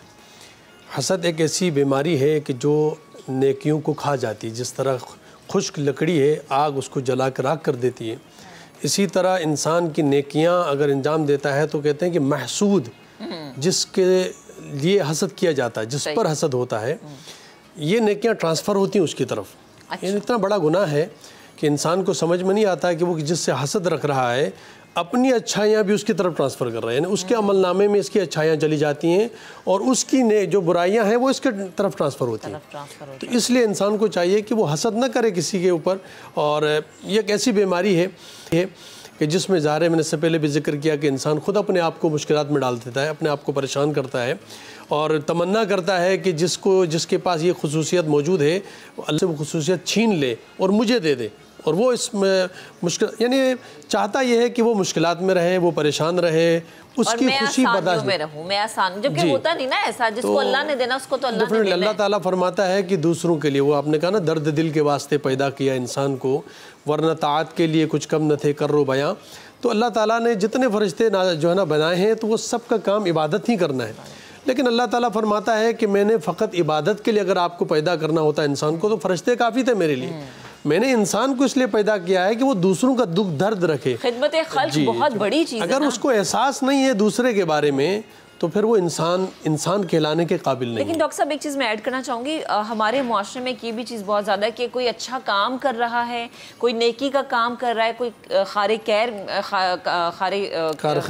में हिस्सा डाल रहा है, उसके बावजूद लोग उससे हसद रखते हैं, उससे जलन रखते हैं। एक तो ये हो गया ना कि अल्लाह ने आपको कोई चीज़ अता की है, वो एक अलग चीज़, लेकिन अगर किसी नेकी के काम में उसने शमूलियत इख्तियार कर ली, कोई नेकी का काम करे, उससे भी हसद रखा जाता है। ये एक अलमिया बढ़ता चला जा रहा है इस मुआशरे में, और ये सूर की तरह हर चीज़ को चिमड़ा हुआ है। बिल्कुल, इस बीमारी से अगर इंसान बचना चाहता है तो बहुत सारी रिवायत ऐसी हैं कि जिसमें कहा गया कि इंसान दीनदारी के एतबार से ऊपर वाले को देखे कि दीन में जो उससे बेहतर है उसकी तरफ देखेगा, तो वो दीन में बेहतर से बेहतर होता चला जाएगा। और दुनियादारी में अगर देखना चाहे तो अपने से नीचे वाले को देखे। जब वो दुनिया में अपने से नीचे अफराद को देखेगा तो वो हसद नहीं करेगा, इसलिए कि उसके पास जो चीज़ें हैं वो उसके पास नहीं है। अगर वो अपने से बरतर को देखना शुरू कर देगा तो फिर वो हसद करेगा कि इसके पास गाड़ी है, इसके पास बंगला है, इसके पास दौलत है और मेरे पास नहीं है। तो सबसे पहले तो तरीका यही है कि इंसान को दीन के एतबार से अपने से बरतर को देखना चाहिए और दुनिया के एतबार से अपने से कमतर को देखें, ताकि वो खुश रहे और अल्लाह का शुक्र अदा करें। और दूसरी बात यह है कि एक बेहतरीन मिसाल, एक बुज़ुर्ग की मिसाल दी जाती है कि वो किसी दरख्त के नीचे आराम फरमा रहे थे, सो रहे थे। अचानक उसने आवाज़ सुनी कि दरख्त की तरफ से आवाज़ आ रही कि ए शख्स, तू मेरी तरह बन जा, कुन मिसली, तू मेरी तरह बन जा। तो एक मरतबा बुज़ुर्ग परेशान हो गए, कहा कि दरख्त ने मुझे ही कह रहा है कि मुझसे ये कह रहा है दरख्त कि आप मेरी तरह बन जाओ। तो कहा कि मैं कैसे बन सकता हूँ तुम्हारी तरह, मैं इंसान हूँ और आप दरख्त। तो जवाब आया कि जिस तरह लोग मेरे ऊपर पत्थर फेंकते हैं और उसके बदले में मैं उनको फल देता हूँ, फल लौटाता हूँ, आप लोगों की बुराई के मुकाबले में अच्छाई करते चले जाए।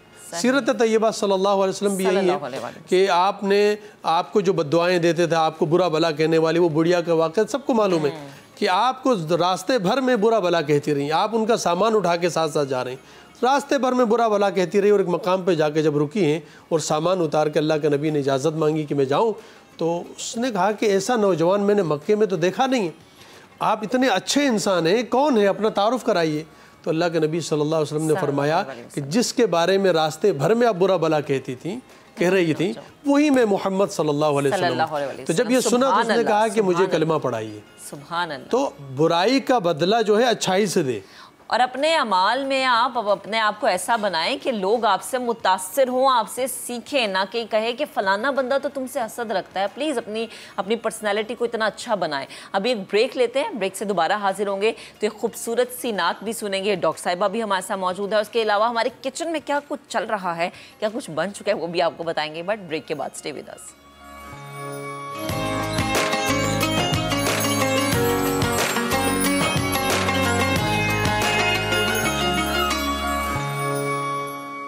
ज़मीनो ज़मान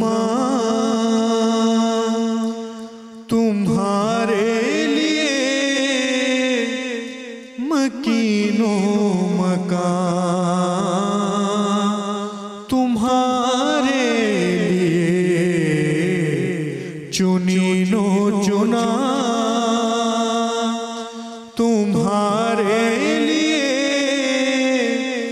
बने दो जहां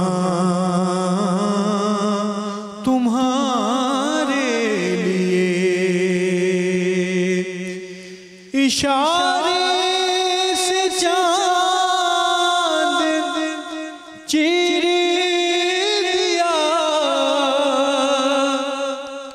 छुपे हुए खुर को फेर दिया, गए हुए दिन को असर किया, ये ताबूत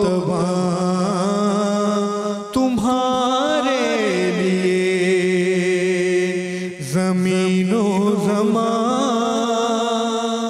तुम्हारे लिए, मकीनो मकान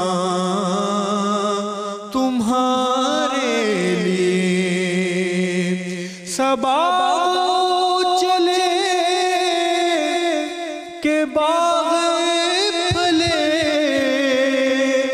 वो फूले खिले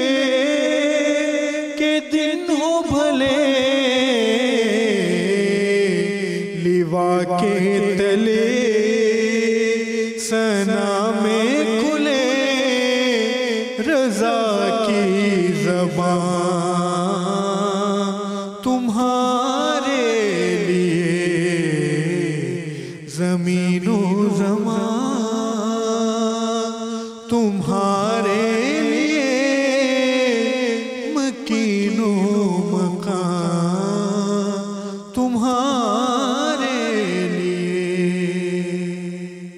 सुभान अल्लाह, जज़ाकल्लाह जज़ाकल्लाह। इतनी माशाल्लाह खूबसूरत आवाज़ और इतना खूबसूरत कलाम, और हमारी ट्रांसमिशन माशाल्लाह इतनी खूबसूरत। किचन में भी फैसल मौजूद हैं और उसके साथ साथ डॉक्टर भी हमारे साथ मौजूद है, डॉक्टर अरीज। डॉक्टर साहब, पहले मैं आपकी तरफ आती हूँ लेकिन फैसल की तरफ एक सवाल छोड़ जाती हूँ। फैसल, आपने कुछ बनाया है? जी हाँ, बिल्कुल। और बनाया नहीं है, कंप्लीट कर दिया है। हो गया। तो हमारे ये जो स्कॉच एग्स हैं वो तैयार हो चुके हैं।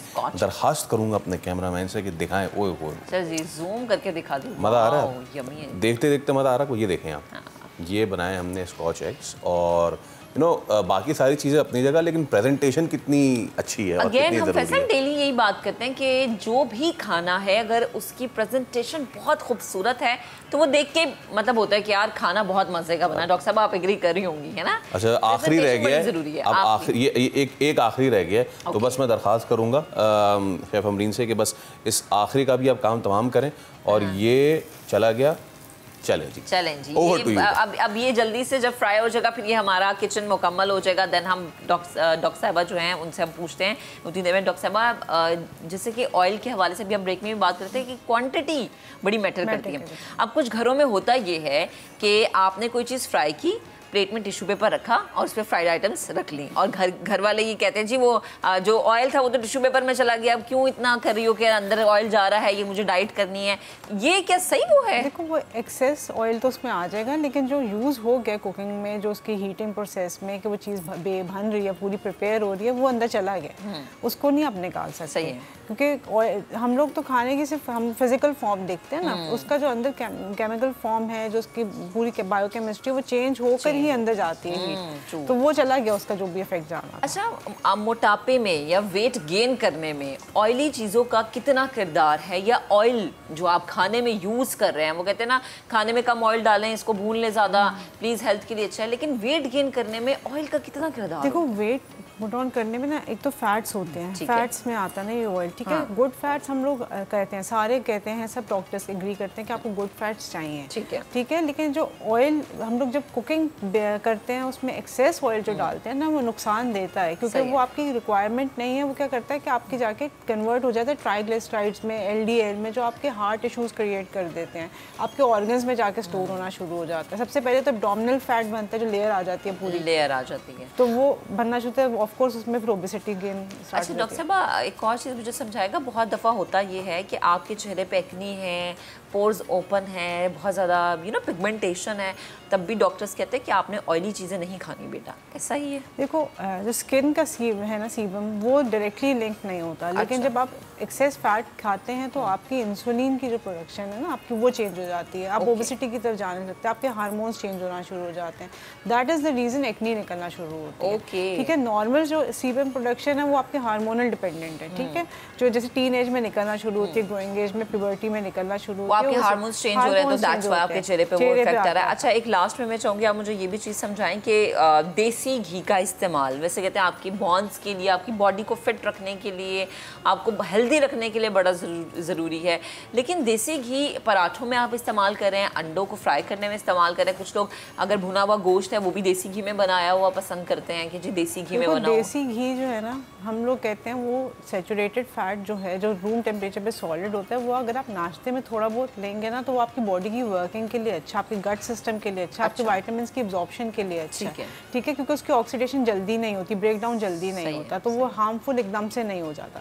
वो हार्मफुल तब होता है जब हम उसको खाने के बाद क्वांटिटी ज़्यादा करते थे और वर्कआउट नहीं करते। पहले लोग देसी घी ही मक्खन खाते थे, फिर वो क्या करते थे, वॉक बहुत होती थी, फिजिकल एक्सर्शन बहुत होती थी। अब हम लोगों की तो क्या, यहाँ से उठेंगे, गाड़ी में बैठेंगे, घर जाके AC में बैठ जाएंगे, तो कोई भी नहीं। और वर्कआउट कितना करेंगे आप, कैलोरी काउंट कितना करते हैं? मैक्सिमम एक बंदा जो है एक्सरसाइज में 600 कैलोरीज बर्न करता है, इससे ज़्यादा नहीं करता। ये मैं अच्छी वाली बता रही हूँ आपको, वो आपने उसी 1 चम्मच से या 2 चम्मच से पूरी कर लेनी है, तो फ़ायदा क्या फिर?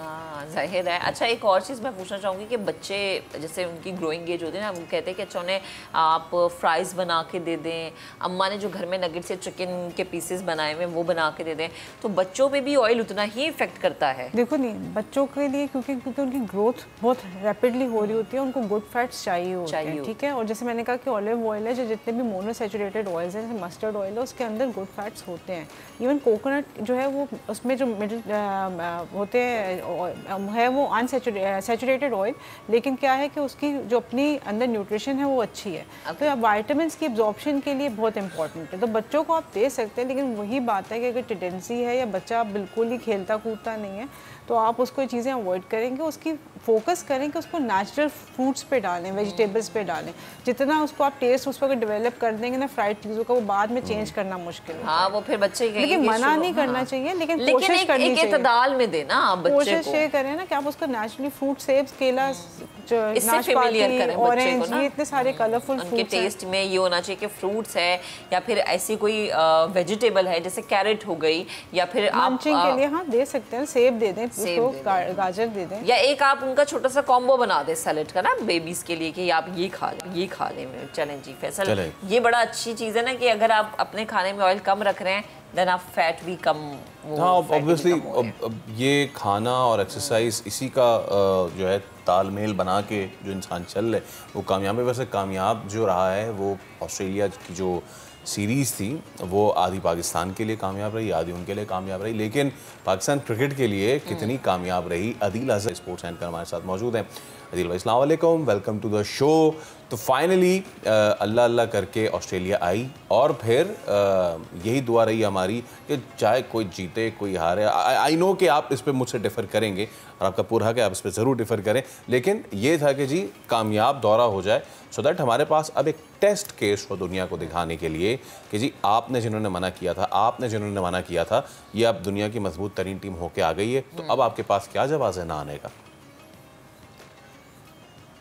बिल्कुल, absolutely thank you so much Faisal for having me once again. और भाई हमने आई थिंक पिछली बार हम कह रहे हैं, जो मैं आपसे कहता ना कि वो 19 दिन की क्रिकेट होती है और वो 19वां दिन जो है वो कल हो गया। So a bitter sweet feeling for Pakistani cricket fan, bitter इस लिहाज से कि वी रियली विश कि हमारी टीम इससे बेहतर परफॉर्म करती है। टेस्ट मैच सीरीज भी हम हार गए, T20 जो हमारा स्ट्रॉन्गेस्ट फॉर्मेट है जिसमें हमारा ऑस्ट्रेलिया के खिलाफ रिकॉर्ड था वो भी हम हार गए, वनडे में हमने कामयाबी जरूर हासिल की। स्वीट पार्ट ये था जैसे कि आपने कहा कि अब दुनिया के पास कोई रीजन नहीं है कि पाकिस्तान ना आके खेलने का। अल्हम्दुलिल्लाह इंतहाई मुश्किल हालात में जब पाकिस्तान एक पॉलिटिकल टर्मोइल से चल रहा है, सब कुछ चल रहा है, ये सीरीज खेली भी गई, बड़ी तादाद में लोगों ने ग्राउंड का भी रुख किया, जिस तरह कल हमने सोल्ड आउट स्टेडियम आखिरी मैच में देखा। So well done to Pakistan cricket board, thank you to cricket Australia, and इंशाल्लाह this is just the start. ये अभी तो पार्टी शुरू। अच्छा अदील, अब इसके बाद यकीनन क्रिकेट भी हमने खेलनी है, लेकिन लेट्स फोकस कि क्या कुछ हमसे गलतियां हुई, क्या कुछ हमारे पॉजिटिव्स रहे। टेस्ट सीरीज़ में एक बड़ा ज़बरदस्त हमने देखा कि वी वर सो क्लोज, लेकिन नहीं हम उसको अचीव कर पाए। वाइट बॉल क्रिकेट जब आई वनडे में तो हमने 1 डाउन होने के बावजूद बड़ा अच्छा कमबैक किया, और क्या ही शानदार कमबैक किया। एक T20 था, let's begin with the T20। क्या आपने देखा कल, क्या गलतियां हुई हमसे? नहीं देखिए, पाकिस्तान की T20 में बहुत ही ऑब्वियस सा जो इशू था Faisal, that was about the team selection. मेरे ख्याल से काफी जिस वक्त ये टीम लोगों ने देखी भी थी उस वक्त लोग काफी हैरान हुए थे कि यार वो खिलाड़ी जो नहीं चल पा रहे हैं, यानी किस उम्मीद में, किस ख्वाहिश की बुनियाद पे जो है वो खिलाड़ियों को किया जा रहा है। हसन अली का नाम जाहिर है हर कोई ये बात कर रहा है। हसन अली कोई एक सीरीज की बात नहीं हो रही है, तवातुर के साथ पिछले कुछ 6-7 महीने से परफॉर्म नहीं कर पा रहे हैं। ही नीड्स अ ब्रेक, उनको एक वक्फा चाहिए, उनको जाना पड़ेगा टीम से। दूसरा फैसल जाहिर है आई थिंक क्योंकि अनफॉर्चुनेटली सिर्फ एक T20 मैच हुआ, ये T20 वर्ल्ड कप का साल है, तो जरा हमें अंदाजा, पाकिस्तान क्रिकेट बोर्ड को भी अंदाजा होगा, सेलेक्टर्स को भी अंदाजा होगा कि क्या तब्दीलियां टीम में करनी है। ये जो टीम कल खेलती हुई आपको नजर आ रही थी, ये पाकिस्तान की T20 वर्ल्ड कप की मोरलेस टीम थी। इसमें आप शादाब, और उसमें जो इशू आ रहा है वो ये आ रहा है कि आई थिंक इसमें जो हमारा मिडिल ऑर्डर है वो बहुत वीक साबित हो रहा है। इफ्तिखार वाला जो एक्सपेरिमेंट था वो कामयाब होता हुआ नजर नहीं आ रहा, और Asif Ali is really shot on तो काफी कॉम्बिनेशन में इस वक्त इस पे हमें मेहनत करनी पड़ेगी, because a lot of T20 cricket is coming up for the reminder of the year. Okay, और कुछ पॉजिटिव्स जो हम इन तीनों फॉर्मेट ऑफ क्रिकेट से निकाल पाएँ अगर, तो वो क्या पॉजिटिव्स हैं जो हमें आगे लेके जाना चाहिए? ऑब्वियसली बाबर का तो आप कहेंगे ही। देखिए, बाबर तो एक पॉजिटिव थे, और मेरे ख्याल से आई थिंक वो कल जैसे एरन फिंच भी कह रहे